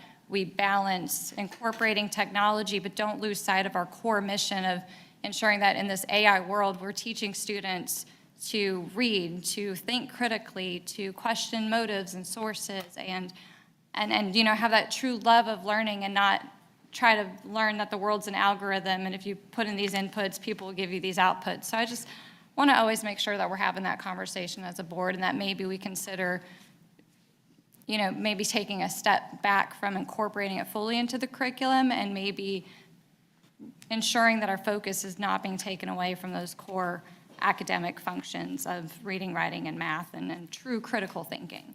So I'll step back, and then my other concern is data privacy, so I'll address that, but I want to give the board members a chance to weigh in on some of their comments. Okay, if I understood that this will be implemented in all schools, is that correct? Yes, ma'am. Okay, and this coming year is the year we do that, We have robotics across K-12 now. right? in elementary, middle, and high school. And we also have some drones in some of our schools as well already. As far as Is it high school, middle, high school, I'm assuming? drones are in Drones. elementary mostly right now. Really? Okay, cool. Go ahead. They're also middle school and high school do have some clubs. Okay. All right, so the all schools, some component will be at all levels. Some component of the AI literacy will be at all levels.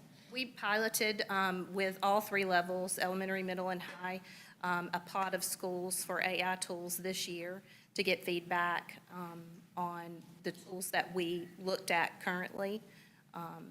But we will have safe tools that have been vetted for the district. And if I understood correctly, the goal is that AI literacy would be as basic as reading and writing, so we're not going to do away with reading and writing in any of our other core curriculum or our CTA opportunities. We're still going to walk and chew bubble gum at the same time. We're not putting anything aside. We're moving forward with everything we've always done. But in addition to that, we're preparing our students for the future that they will face. Yes. Okay. That our foundation of what we do is reading, writing, math, science, social studies, all the things that will not change the focus we have in that area. This will just give us an opportunity to make sure our kids leave our school system with the tools they need to be successful in the workforce so that they're knowledgeable about that. And we'll do it in a way that focuses on critical thinking and problem-solving skills so they can use them in authentic situations. All right, and the middle school 45-day component, that's an exploratory class? It's a connections class. Okay, connections in middle school. Now, is that in 6th grade, 7th grade, 8th grade, or all grades? That is where it's available to all grades in middle school, and it runs through either the engineering or the computer science class. But now what if I'm really interested in it and I want to take it in 6th, 7th, and 8th grade? Suppose you could do that. Would it be the same thing? I mean, would it be a different module is what I'm asking? Yes, it is. There you are. Right answer. Yeah. Good. So- Right. And does that in any way lead into CTAE courses? Can students see the relation so that they would be more open to what's available in CTAE as they get to high school? And my question to piggyback off you is, you mentioned that going into the engineering programs, not all of our high schools have an engineering program, correct? Or do they? They do or they don't? They do have an engineering program at all the high schools, or no? We don't have engineering. Okay. The robotics, as an example, Okay. and urban search we find Right. devices that can be explosive or whatever, have specific applications of robotics. So if a high school doesn't have engineering, it will still be beneficial, still be beneficial to them. And the elementary schools are doing robotics too, is that correct? Yes, we So- have it through the media rotation Right. currently. And in some clubs, they do have clubs out Right. there too. But all students are offered the opportunity, or actually, that's a part of instruction at all schools through the media specialist, That is the elementary level? Yes. Okay. And as far as we're already doing some competition, correct? Mostly at the It's high been going school on and middle school levels. The next level would be elementary, upper elementary. Okay, did I understand you say that the middle school would host those for the elementary schools? Not necessarily host them. We'll look to create a district competition as part of the roadmap that Ms. Gamelin laid out tonight. But I'm not so sure that they'll host it. So is there a statewide competition for this already? Yeah, we have statewide competitions. Okay. And we compete in some of Celebrated those, don't some we? of those tonight. Yeah, we compete. No, I It's meant not for, in I meant for elementary. Not in elementary. Okay. No, ma'am. All right. And now, and this wasn't part of the presentation, but the robotics and those nifty mats and things that we see at Skills US, at the showcases, do all of our schools have those? Can you say that one more time? I'm sorry. Okay, when we go to the CTAE showcase or skills showcase, I'm not sure what it's called these days, but they have those nice mats laid out where they have the robotic vehicles moving around and competitions to all of our schools, all of our high schools at least? They have areas where they're practicing that, but that's what we're continuing to add. So that'll be kind of forthcoming so we can actually host some here, especially elementary. That's something that we don't have the opportunity to do. So hopefully we'll be able to do that right here in Columbia County. Is it space? Do you have to break those down, or is it set up? It's space, and they lay out the courses, so you have to have kind of a course layout also. That's what. Yeah. Okay. I'll jump in then with my second point about the data collection.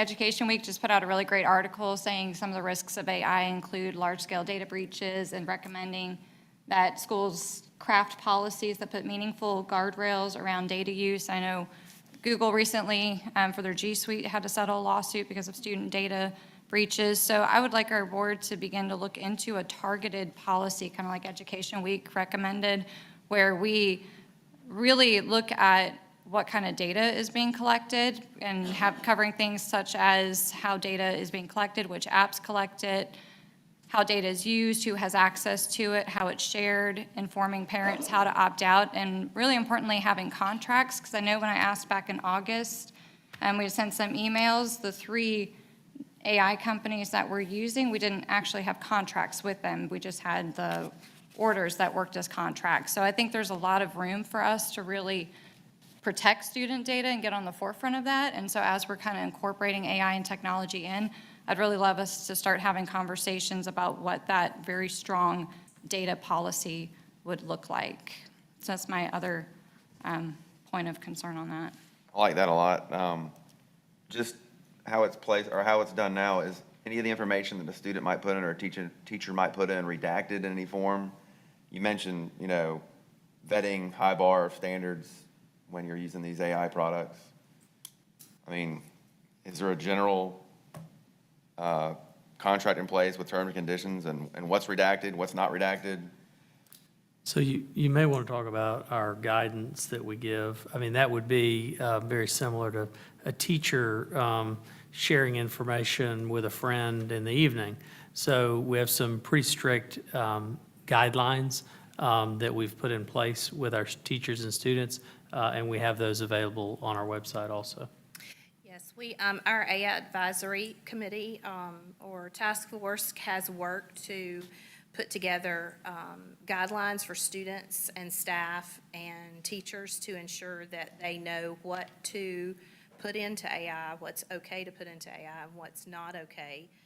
We also have a module, a professional learning module that we put out this year with some basics of AI literacy for teachers as well, to make sure that they were equipped for, utilizing the pilot tools that we started using this year. It's great what you're doing, but what if they don't? They don't do what you taught them to do and how to use this technology properly. What if they put in information that is inappropriate? What are the safety nets? What are the guardrails? What kicks in to say, we've got to act on this? Oh, I'm sorry. We partner really closely with our technology department to make sure that before we go down the road of utilizing one of these software applications or AI applications, that it has been vetted well by our technology department to ensure that it will catch things, that our filters will pick up on things. So we work very closely in tandem with technology, and they are very abreast of the rules and limitations that that each of these tools have.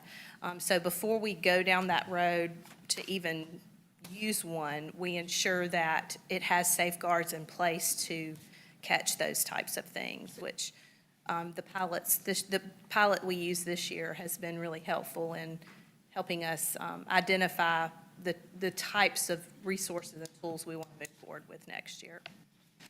So I would just add to that I do think even though there's protections in place, we still need a policy that holds these companies to a higher standard, because these companies are excellent at wording their policies to where they say we protect data, and then it gives all the exceptions where they're allowed to share data.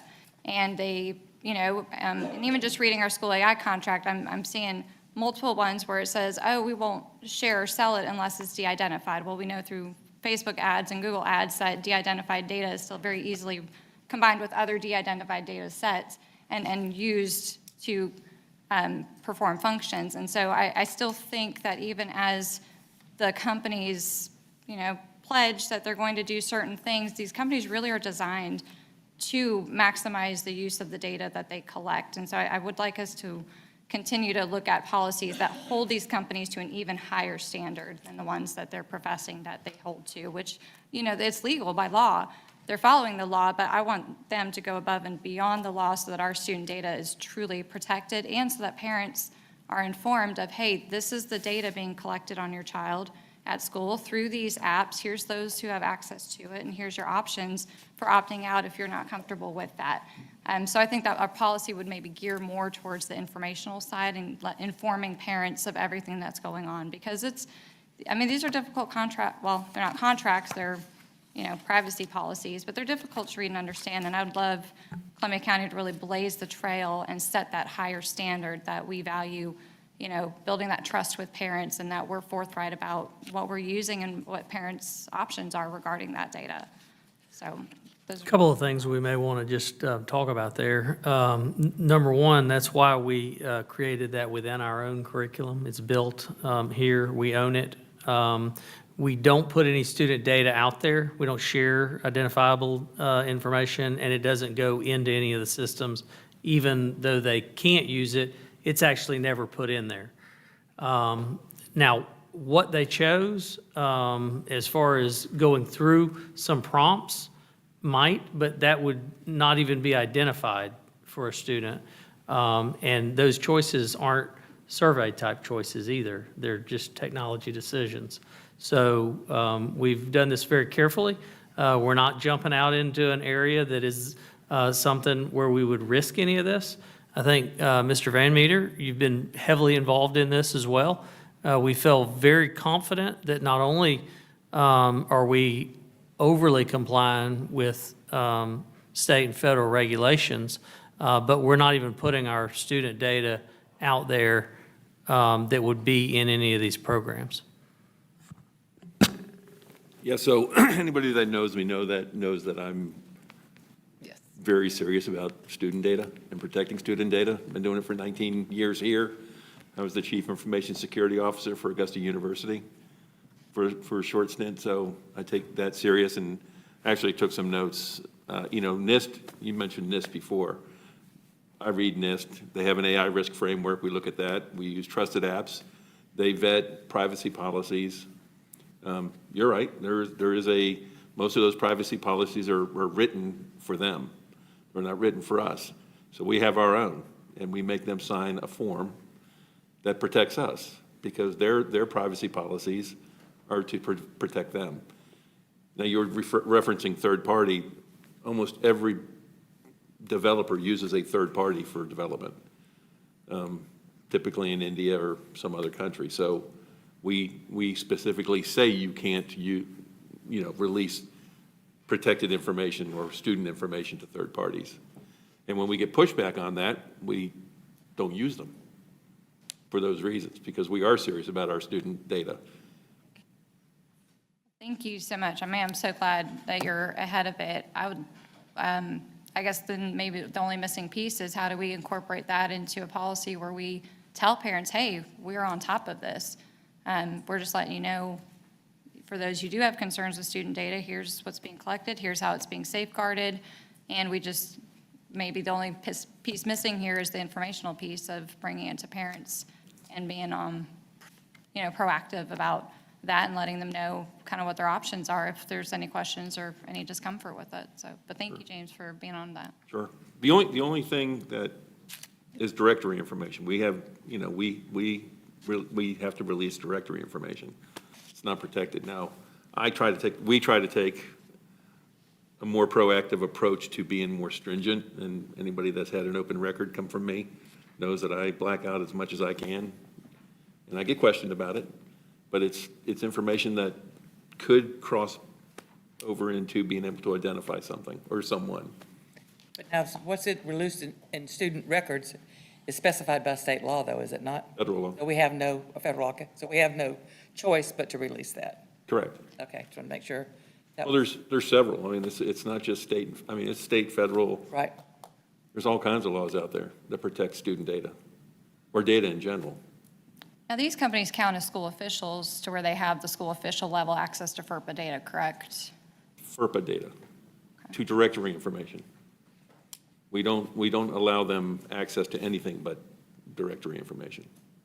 Okay. Name, address. We don't even give them email addresses of students. All right, thank y'all. Wonderful. Thank you. Move on. Staff reports.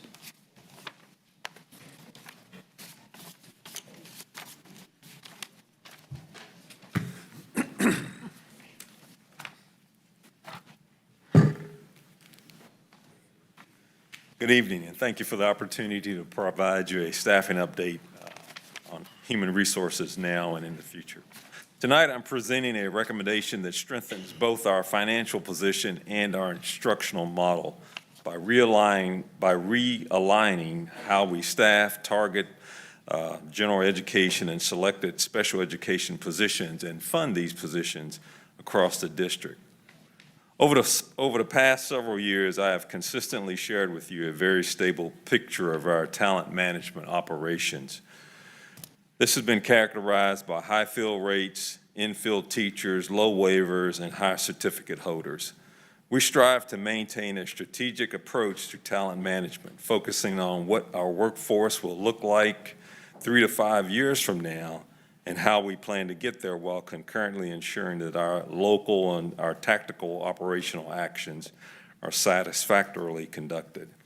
That is why we have invested in grow your own programs such as CTAE TAP, stronger partnerships with teacher preparation programs, supporting paraprofessionals and substitutes in becoming certified teachers. In fact, during this current recruiting cycle, we are now meeting former TAP students returning to us as teacher candidates, some of them still holding certificates that Mr. Brooks gave to them 5 years ago, wanting to interview for some of our upcoming positions. The challenge,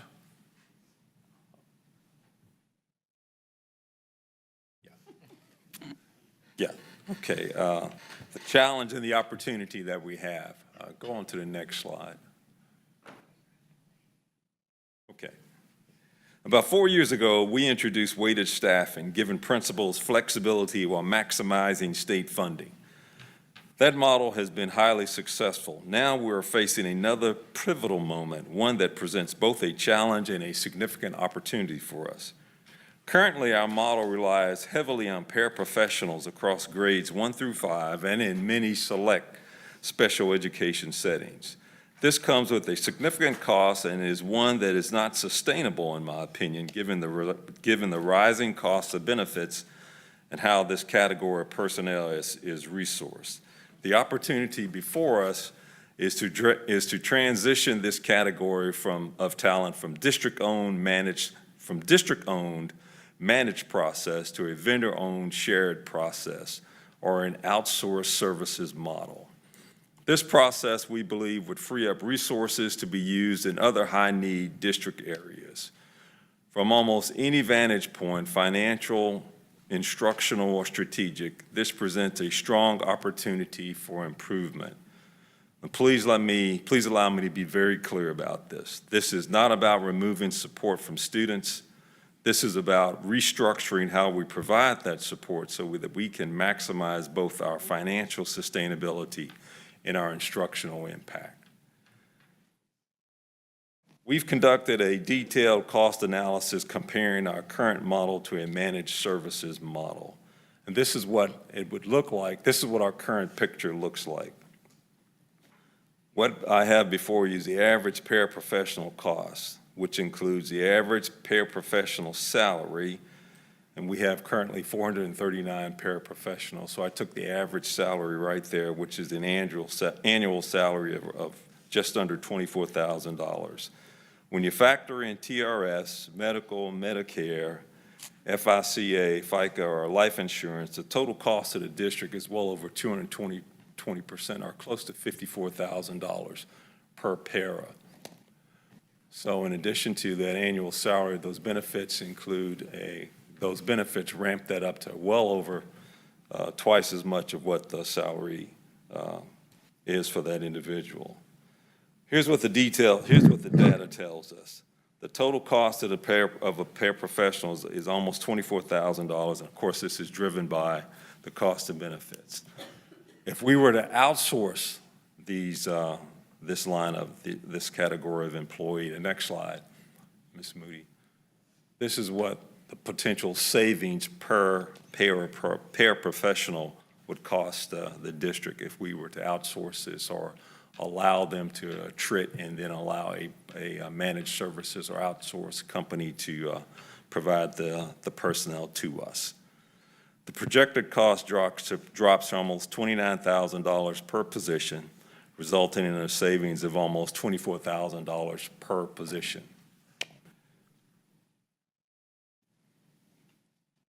When scaled across the district, this represents a significant opportunity to reallocate resources, improve instructional impact where it is needed, and strengthen long-term financial sustainability.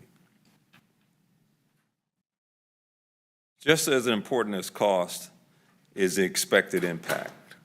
The research is clear. The most important factor in student achievement is a teacher.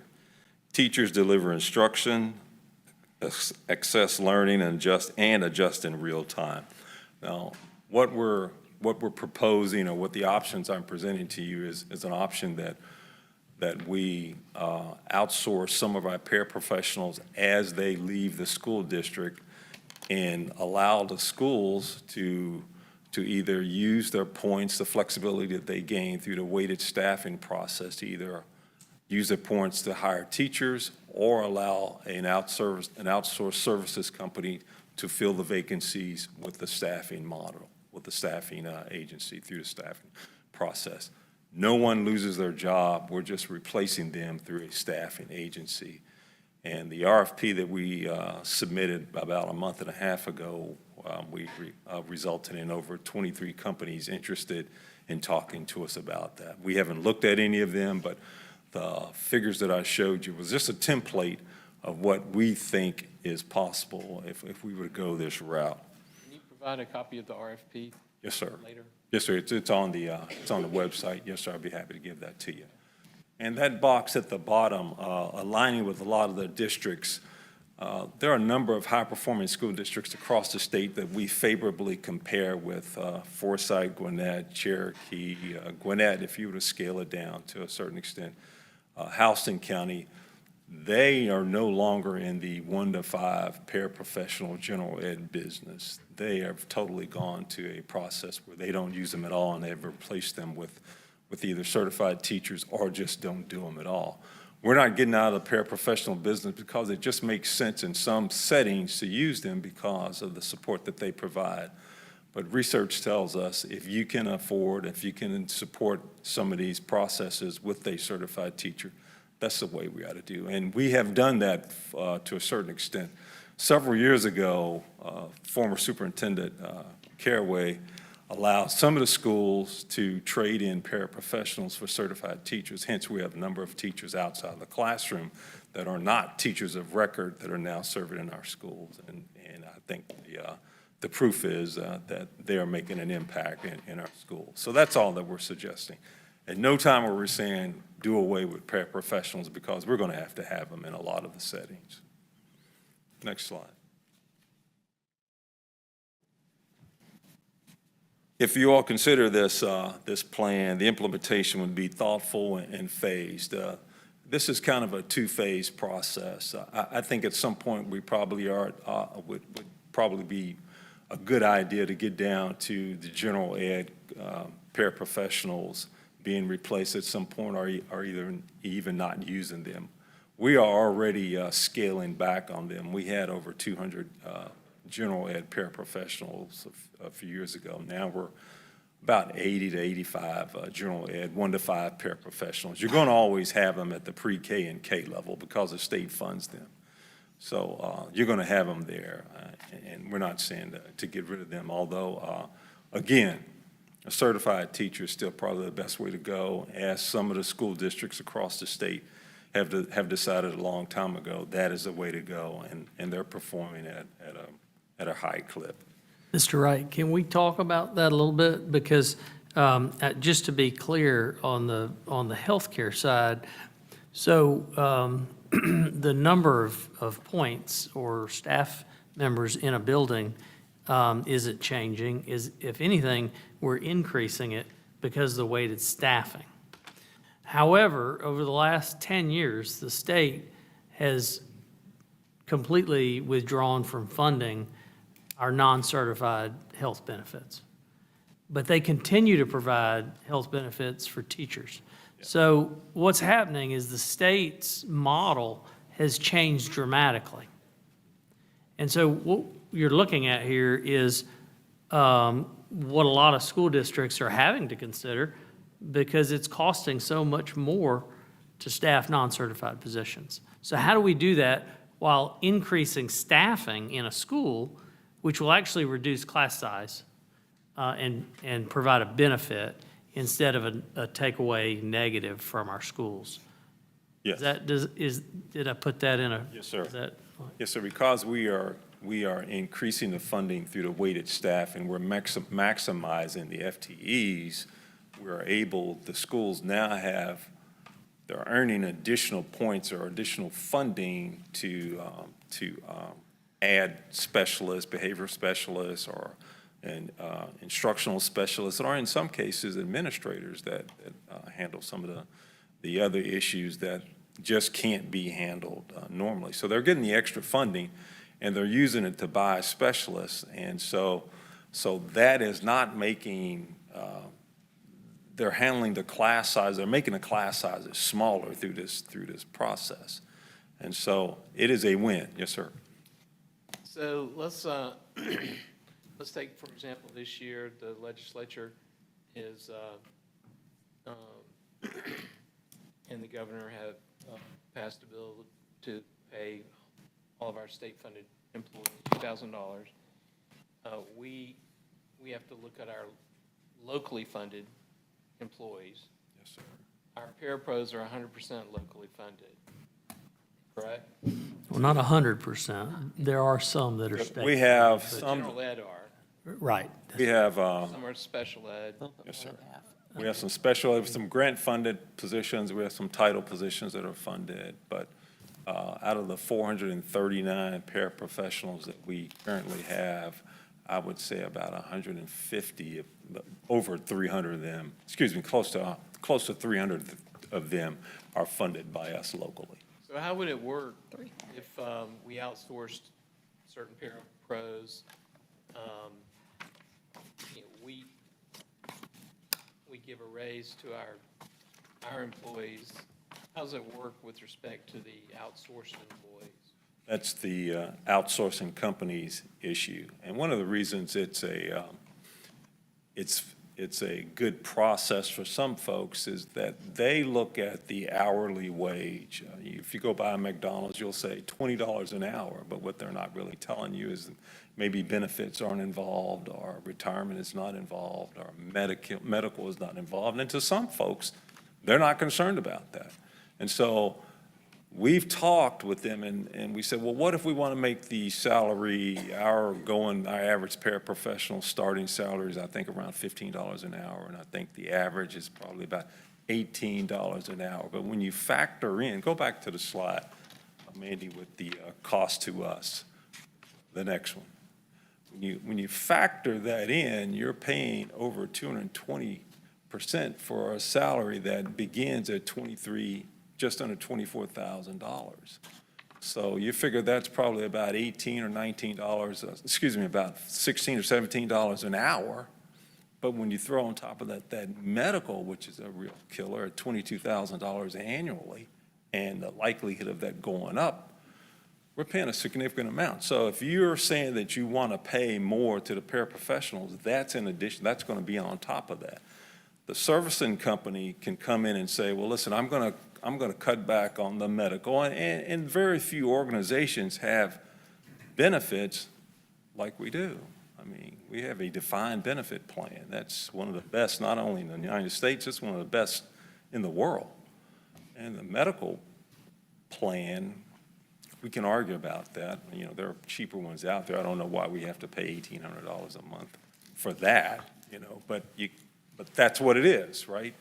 And so that's what we're stuck with. That's their problem, though.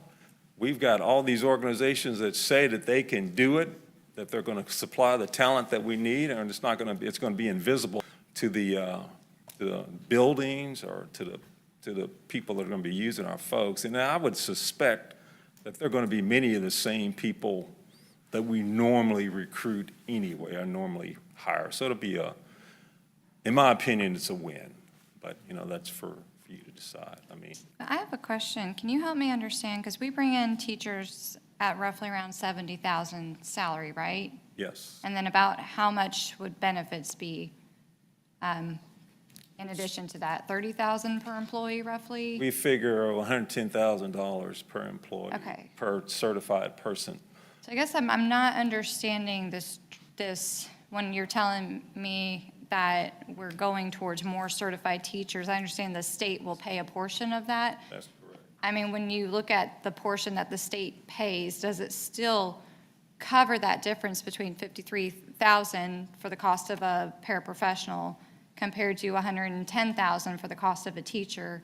Is the state really closing that gap so much? The state is not giving you anything For the teachers? for the paraprofessional. That's all local. You're getting some back for the certified teacher. In addition, though, in addition to getting some back, the upside of that is a certified teacher that can do so much more. And that's not to denigrate the wonderful service that the paraprofessionals have provided for us, but So what does the state give us back per teacher roughly? base about $40,000. About 40,000? About Okay. 40,000, a little less, depending on. The state, now, the difference, if it's a certified teacher that's funded, we'll get the whole thing, except for the local supplement difference. And I know, Alex, you deal with a lot of this too, but so there's a big differential here. It's not a small one. Okay. Because they pay for all of the medical, the majority of the salary.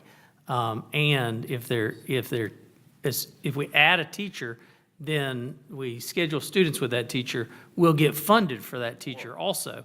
So, whereas we won't get funded for some paraprofessionals, and we won't be able to lower class size.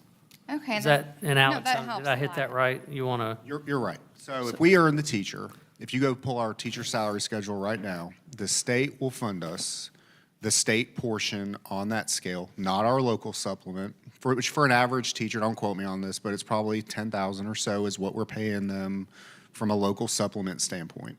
But the state portion on that scale, the state will cover 100%. If they take health insurance and they're earned, they'll pay us 100% of that, 100% of their TRS, and almost all of their Social Security. They'll pay us all of their Medicare, but not Social Security. They don't fund that for any school district. Versus, as Mr. Wright said, a paraprofessional who, if they're not in an earned position, which all of your regular ed 1 through 5 are not in an earnable position from the state's perspective, that's being covered, all of that's being covered 100% locally. Okay. No state support. Okay, that answers that. Thank you. You're welcome. That's good. The second point I have is, I understand maybe the state's getting away from paraprofessionals, but it seems that contradicts all the feedback I've received from so many teachers over years where they say the paraprofessionals in their classrooms are just essential because, and even all the way up to the high school level, I know we had a situation in my daughter's classroom where for the safety of the student, that student had to have a paraprofessional assigned to them at all times. And I think there's a few situations like that. So are we saying as we're downsizing these paraprofessionals to replace them with certified teachers, are we going to be assigning teachers to these types of students that need that 1-to-1 ratio? Or how are we closing the gap? Because as much as I want to save money, I absolutely don't want to do it at the expense of losing the very employees that teachers are saying, I need these in my classroom. I want more of these in my classroom. So how are we doing that? Couple of things that we probably need to talk about here. Number one, we're not talking about getting rid of any paraprofessionals.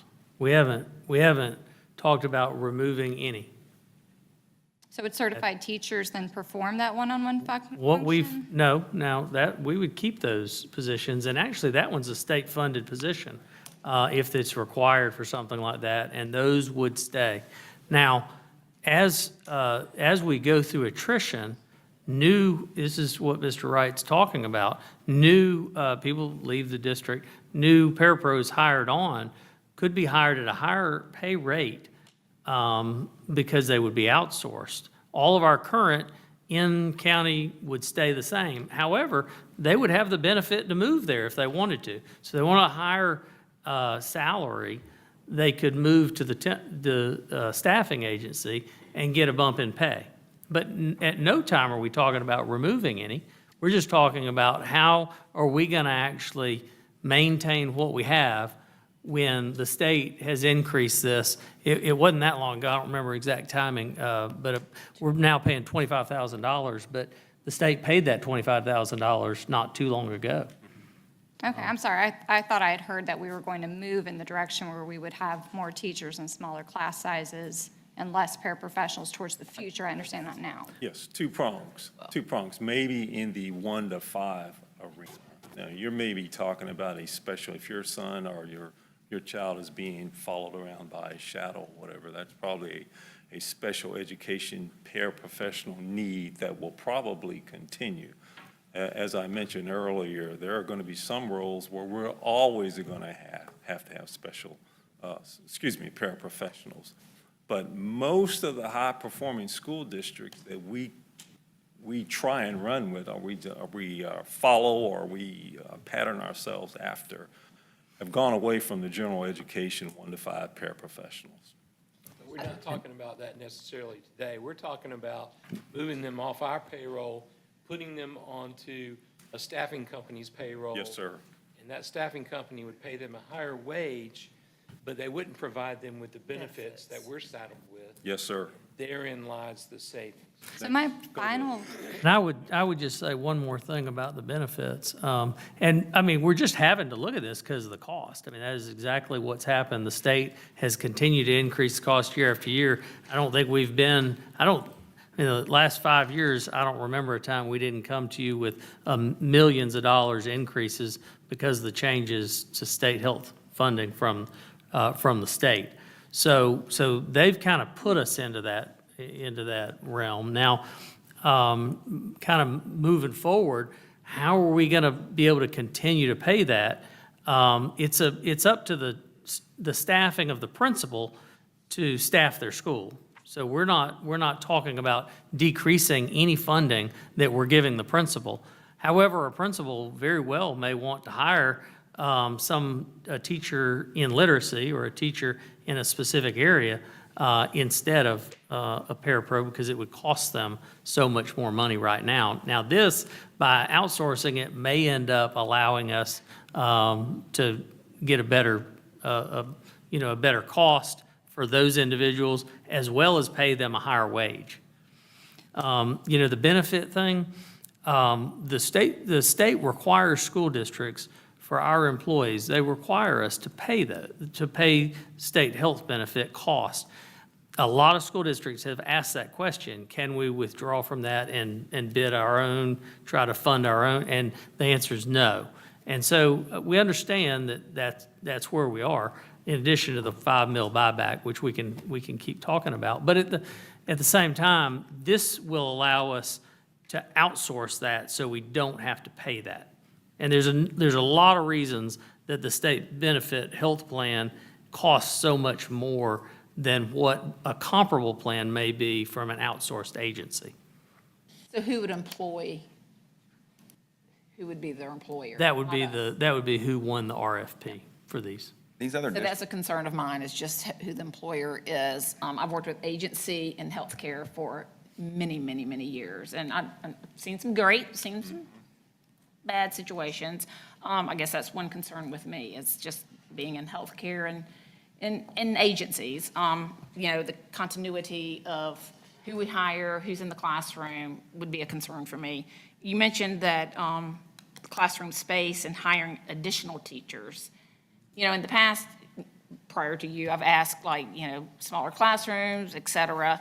If we hire that extra teacher and I've been told we don't have the space, the classroom, how do we utilize those teachers? Would they be just someone to help? Would we have a classroom so we could redo sizes, or how would we implement that new person into the school system? I think there's a number of answers there, but the space is, we've gotten to a place now where our space is much better than it was. Numbers are down, yes. Yeah, right, just a couple of years ago. I think the question is, now remember, the largest part of funding for a school district is how we schedule our students, because that in turn provides the QB funding back. And so as a principal, principals are now trained on how to staff their schools to help maximize funding so they can reduce their class size. What Mr. Wright was just telling us was the last couple of years, we've implemented this. The number of students in our district has gone down. The number of teachers has gone up. Right, yes, sir. Class size has gone down. That doesn't happen when you're losing students in a district unless you're doing something like this. So the goal is to eventually, through attrition, do away with the position of K-5 paras. And that's an option if you want to go that route. And I just throw that out there. A lot of districts have done that, but we would replace them one-to-one. We lose approximately 80 paraprofessionals a year. And so let's say, and right now we're at, I think, 39 for the year. So we're probably going to lose a little less than that 80. Gotcha, but hold it right there for just a Yes, ma'am. second. So the turnover rate with paras is high, even with all these benefits. So if we go to an outside staffing agency, why would their turnover be any less? And who's going to train these paras? Are we going to be steadily training them only to still have the same high rate of turnover? They would still have to meet our qualifications in terms of security, in terms of knowledge on the job. It should be invisible to the user. And that's one of the criteria that we set, that in order for background checks, the way we do business is the way they're going to have to do business to be a part of the contract. But let me say this. There are a couple of organizations out there that have done this pretty well. But if we even go that route, we're not locked into it. We can end that if it just doesn't work for us. And that's occurred in other places across the state or across the Southeast. So you're not locked into it. We can always go back to it. But I will just say the population of folks that we're going to draw from, it's not going to change. I mean, it's people don't come from great distances for paraprofessional jobs. So that market is right here. So they're just going to recruit the same market, and they're going to pay them more, and their retention is their problem. But they've got to follow our same codes and everything. But I've always heard that they come because they like the benefits, and that's why we have such high standards and we have such great I'd like to know if the benefits really are The reason. that important for them. I mean, you talk about other districts, like what's the conversion rate of other districts that are going one-to-one, like you said?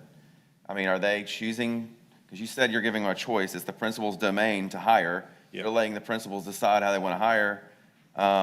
They can choose to go to the staffing, or they can choose the current route, correct? We would give them that option if they wanted. If we got a contract, we would give them the current paraprofessionals. If you want to join the So what's the conversion rate for these other districts? Are they actually moving to the higher pay and disregarding the benefits a little bit? That would be interesting to know. I would think so, that's what they're doing. That's a trend nowadays. That's the thing that sells. That answers right a lot of now. questions for me then about it. Yes, sir. And there is a small pocket of folks that we have now that are just working for the benefits. Maybe their husband makes enough in salary that they don't need that they need the medical only, and he can't get the medical or she can't get the medical through their business, so they work just for that. So different buying motives, but I don't think that's going to be a big deal for them. I think it's the hourly wage is what's they're attracting these folks to these kinds of jobs right now.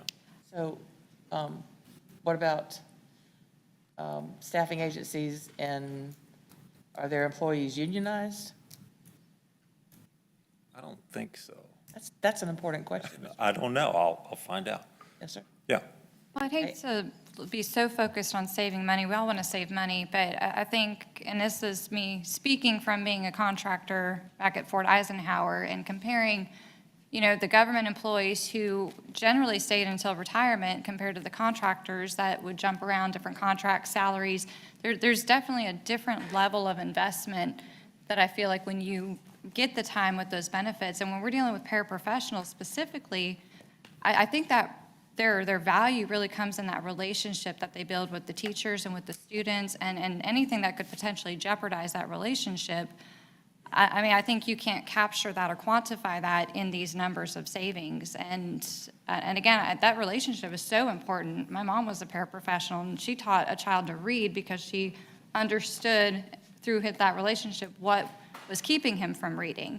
And by developing that over the course of a year, and he was older grade school, once she finally figured out what motivated him and why he didn't care, all of a sudden he was able to try hard and read. And I worry that without that relationship, that maybe we'll check the block and have a paraprofessional in the classroom, but if they're a temp agency and they're cycling in and out, that we really truly lose that value in a way we can't quantify. So I'm with Mr. Kent that I think it would be a great idea to study some of these districts that have gone that route, especially the ones that maybe tried that route and went back to the traditional route, and maybe have conversations with them beforehand, because even if we try this and we can go back, that doesn't mean that the students themselves have lost that time in learning with that relationship. So You make a good point. I like the idea of studying it, I guess, and then having a conversation again. You make a good point about relationships, but if you were to multiply 80 times 5, you essentially replaced your entire paraprofessional force. You've recycled them out because they have come and gone. So if we're losing 80 paraprofessionals, you're not really establishing a long-term relationship with many of them. Yes, your mom or whomever was an outlier, and yes, we do have a number of folks that have served with us for a long time. But on balance, if we're losing 80 of them a year out of a total force of 439, you're not really having any long-term relationships or long-service folks. In general, that's just in general from an HR standpoint. Out of those 80, how many collect benefits? Is there a trend of the ones that collect benefits being the ones that stay versus the ones that don't being the ones that leave? Out of a census of, our last medical census I ran, we had, I think, like 1,600 of our employees out of a total force of 3,500 on the medical, and half of those were non-certified folks. But I've tried to run that today and didn't get the answer that I was looking for. So I'll look in that. That'd be an interesting metric. But it's there. I can tell you how many of them have medical. But, what can't be lost, and I'm ambivalent about it, it's your money, our money, or how we want to spend it. But, I'm just interested in what's the best answer. But if we're saving $24,000 per hire, that's something, and you're really going to get the same product. If you're going to get the same product in the end. All right, so now, special ed pairs. Yes, ma'am. Okay, we're not talking about a temp agency supplying a para in that setting that would be one person today and a different person tomorrow, and somebody that hasn't been trained. I hope not. God, no. No, we don't want that. No, we don't want that. We don't want that kind of turnover. On that note, does it actually give us more flexibility from hiring and firing? We have a bad parapro, and, they have to deal with the legalities of hiring and firing. Yes. So we could potentially get a better parapro in, correct? Yes. We can do that now, we do our job, right? Well, you could. it's harder to hire and fire, right? Than but probably a little easier through a temp agency? From a principal standpoint, they hate firing. So I'm yes, sure. yes, it would be easier for them to deal with it like that. But we don't want that kind of turnover. No, we don't. We want them to stay and do the job. And we're vetting them, right? I think you said this. We're doing the vetting. They're just managing, okay. Hey, this guy doesn't work. Give us another one. So. Food for thought. Yes, sir. We'll Let me- be You've thinking gone above on and that for a beyond. while. Thank you.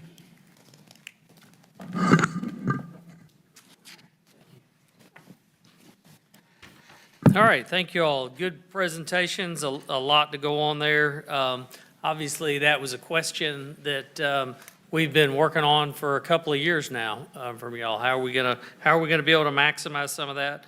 And the increase in cost have finally maximized from the state on this health benefit. Hopefully, they don't keep going up. Okay, a couple of things under on the agenda. If we move to the number 11, we go to board policy, IHF. This has been sitting on the table since the last meeting. This is around graduation requirements and some adjustments that doesn't adjust how we've been doing business, but it makes it much more clear based on the state guidance. So we haven't had any other feedback on this. But if you have any questions, I'd be happy to try to answer those. If not, we'd recommend approval of the updated board policy IHF. Make a motion that we approve? Second. Any discussion? Seeing none, all in favor of the motion, raise your right hand. Any opposed? Seeing none, passes unanimously.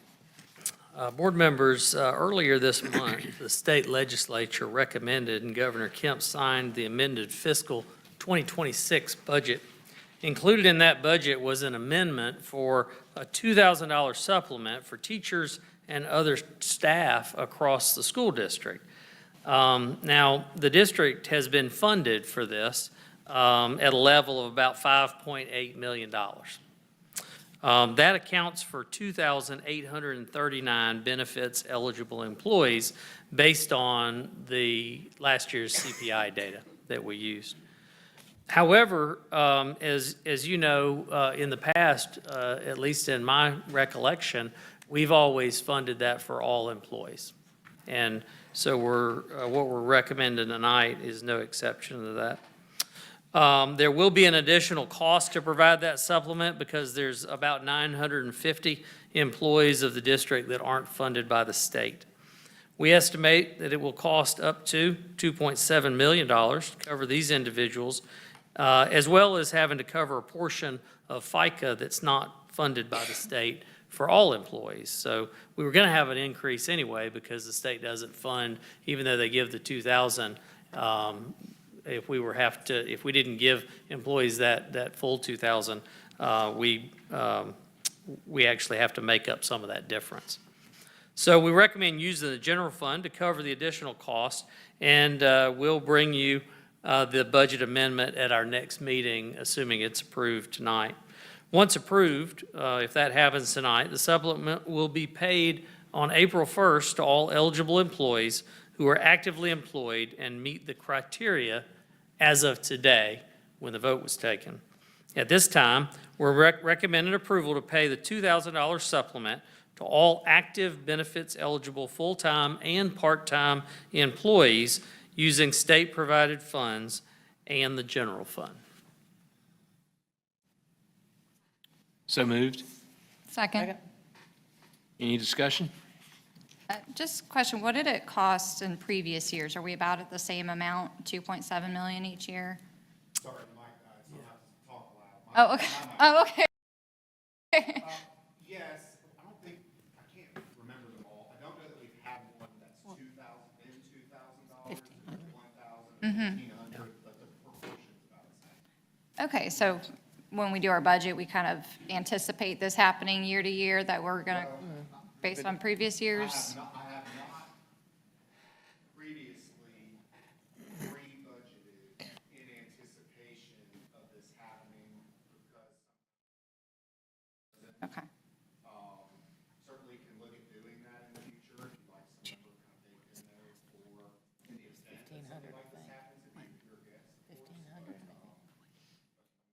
2 years ago, Okay, thank you. I think. Are we lobbying anything to, I'll just say it, to help the state make a better decision?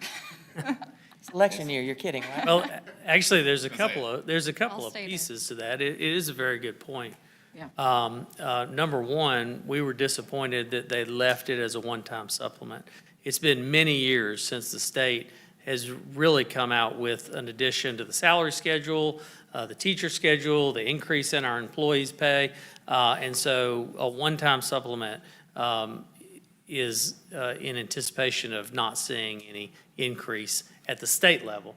Now, that doesn't mean that we can't put something in our budget, but local school districts have been doing this for a number of years now. So for us to continue with the rate of inflation without getting that at the state level makes it extremely difficult, and every year after that makes it even more difficult. So while you may not have put this one in the budget, we were really hoping that there was going to be an adjustment to the salary schedule, which actually would have cost the district this amount of money or maybe a little bit more, but it would have been much more palatable because it would have been an increase to our employees' take home every year. Every So, year, yeah. and this one, it will go away next year, and so it won't be an increase year after year. So I don't think inflation's going to go down that much.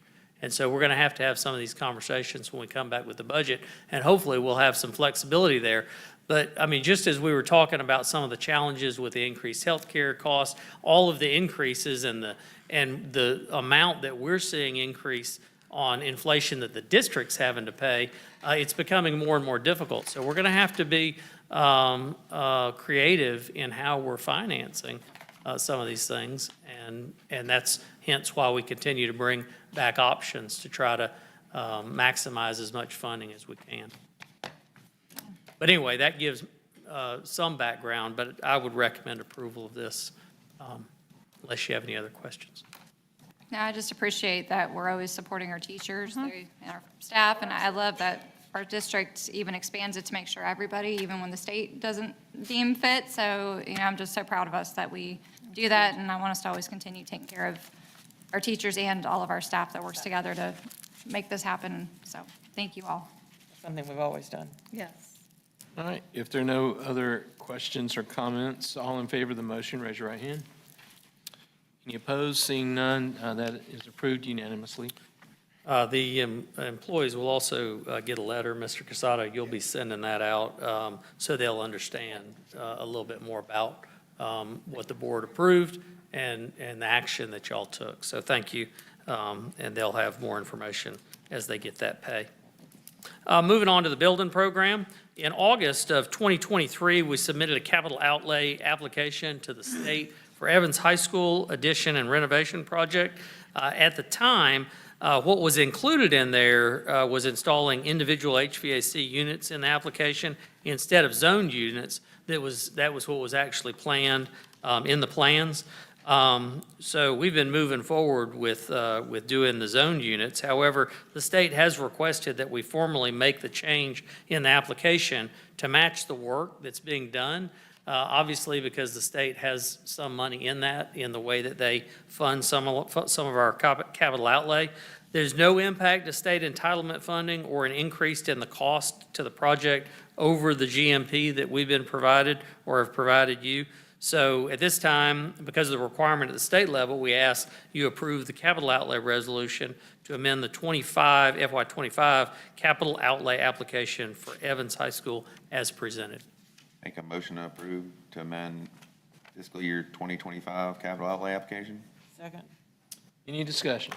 All right, so there's no money involved in this, just change of wording. No change. It's really just a wording change because this is what we were planning to do. Yeah. All in favor, raise your right hand. Any opposed? Seeing none. We also have an OA agreement and mandatory addendum for Greenbrier High School that we've been discussing for quite some time.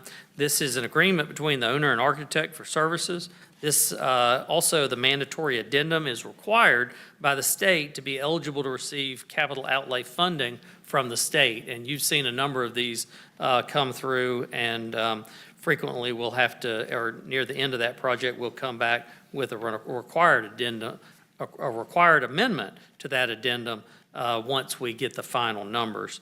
At this time, we recommend approval of the OA agreement and mandatory addendum for Greenbrier High School.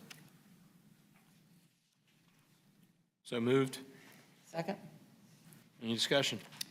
Yes, item 18 says a fully executed copy of the contract between the owner and the architect, including a completed copy of this mandatory addendum, must be filed. Do we have that owner-architect contract? I haven't seen that yet.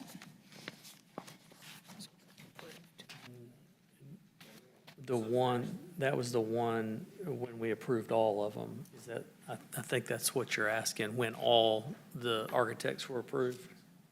Is that the right one, or is, I don't have that. We have an agreement that's not been signed. The fee that they actually are charging, which is $5.25. Right. That's the 5.25 we were talking about. I guess procedurally, does the board need to approve that contract before we can approve this procedurally? No. Has that been approved already as part of something else?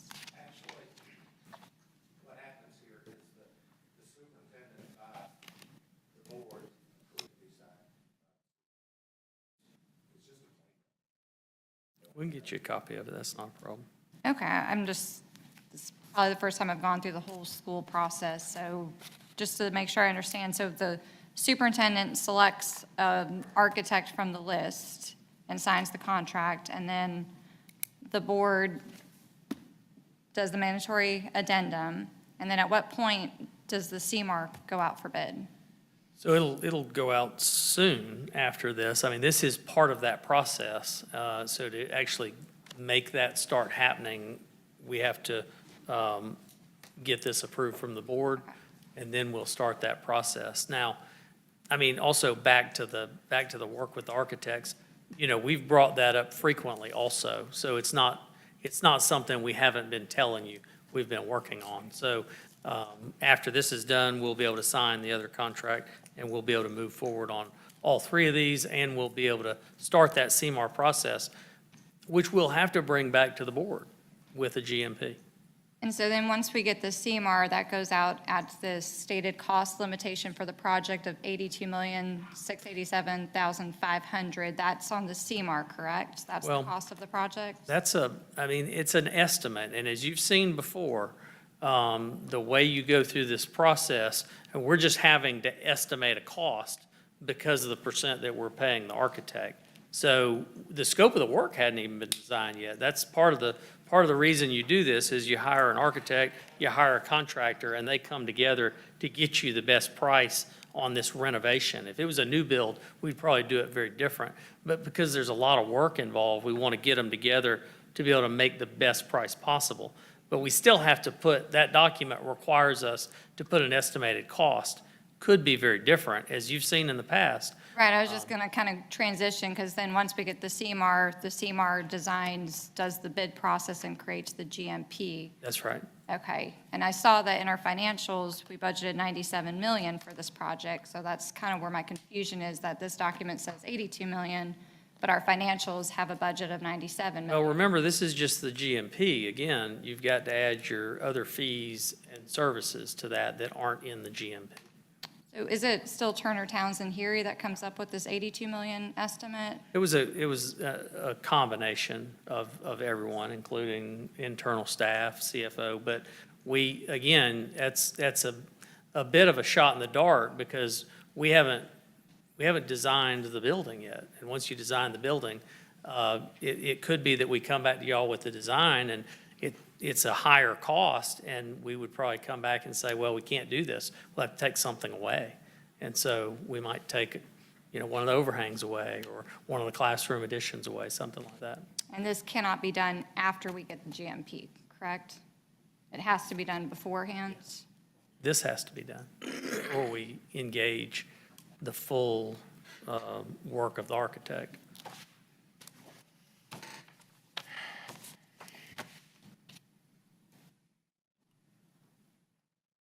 This is sent to the state, right? State required? Yeah, the mandatory addendum is a requirement. Okay. Yeah. To receive state funds. That's the portion where if you don't do that, you can't receive state funding. All right, well, we certainly want to do that. Any other questions? All in favor of the motion, raise your right hand. Any opposed? All right, that passes 4-1. Thank you, board members. We'll move on to superintendent reports. A lot of great things happening across the district. The annual Columbia County Career and College Expo took place last week at the Columbia County Exhibition Center. Before you are some photos of that event. Thanks to our partners at the Columbia County Chamber Foundation for their efforts, as well as the event sponsors, Georgia Power and Southern Nuclear. Special thanks to all of our professional school counselors and other staff, many of them who are in the room today, who help support this event every year. It is a lot of work, and it takes a lot of hands to make that happen. So kudos and good job to all of our folks. The annual TAP Talks event was held last week at the Harbin Auditorium in Evans at the library. Students heard educational talks from current and previous CCSD Teachers of the Year. They also learned about available scholarships, dual enrollment options with Augusta University, and had time to network with our Human Resources Department. Students participated in TAP Talk competitions called Hooked on Literacy and Why I Want to Be a Teacher. In addition, five individual $1,000 scholarships from Georgia's own credit union will be awarded to one graduating senior from each high school who's currently in the teaching as a profession pathway. The scholarships will be presented at the annual Rookie of the Year celebration for first-year teachers in May. This week is Media Specialist Appreciation Week. Our media specialists are passionate about the work they do, and we see the positive impact they have on student success and achievement. We saw a number of examples of that this evening with the presentations. As you know, media specialists oversee the successful operation of each of our school's largest classrooms. The group of educators provide aid and support for our teachers. Their role also allows them to reach students in their buildings and inspire them with a love of learning. Thank you for all you do, and happy Media Specialist Appreciation Week. This Friday is our annual Special Olympic Games, and again, it will take place at Lakeside High School. We look forward to sharing photos of the event and give you an update at our next meeting. Special thanks to our Adaptive P coaches and all the many volunteers who help make this event possible each year for our outstanding student athletes. What time does that begin for the opening ceremony? 10 o'clock? 10 o'clock, yeah. The week of April 6th through the 10th is designated National Assistant Principal Appreciation Week.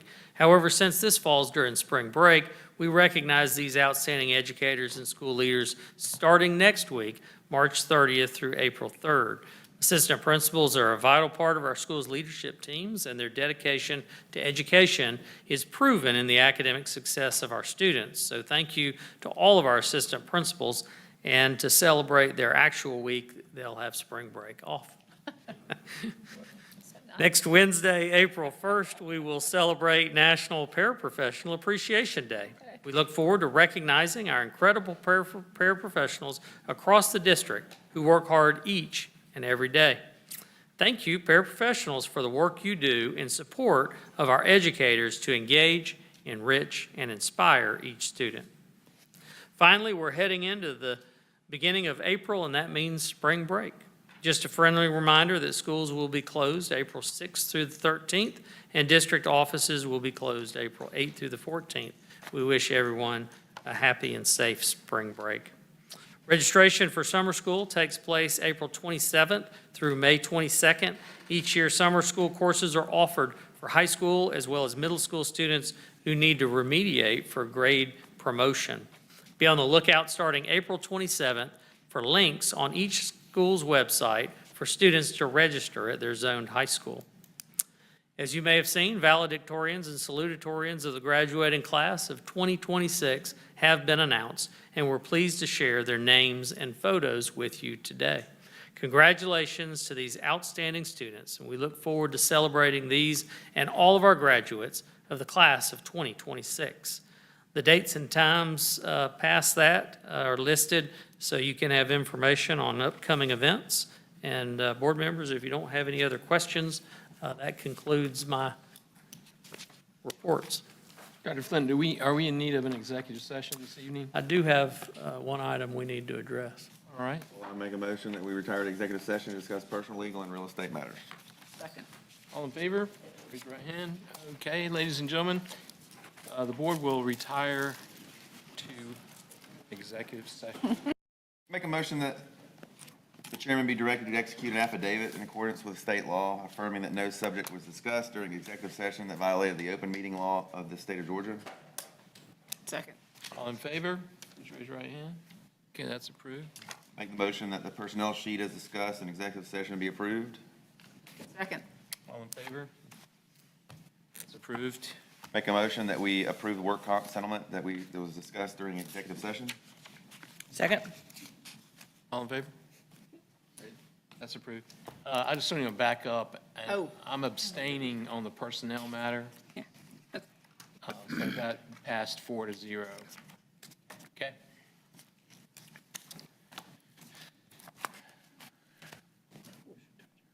I make a motion to adjourn.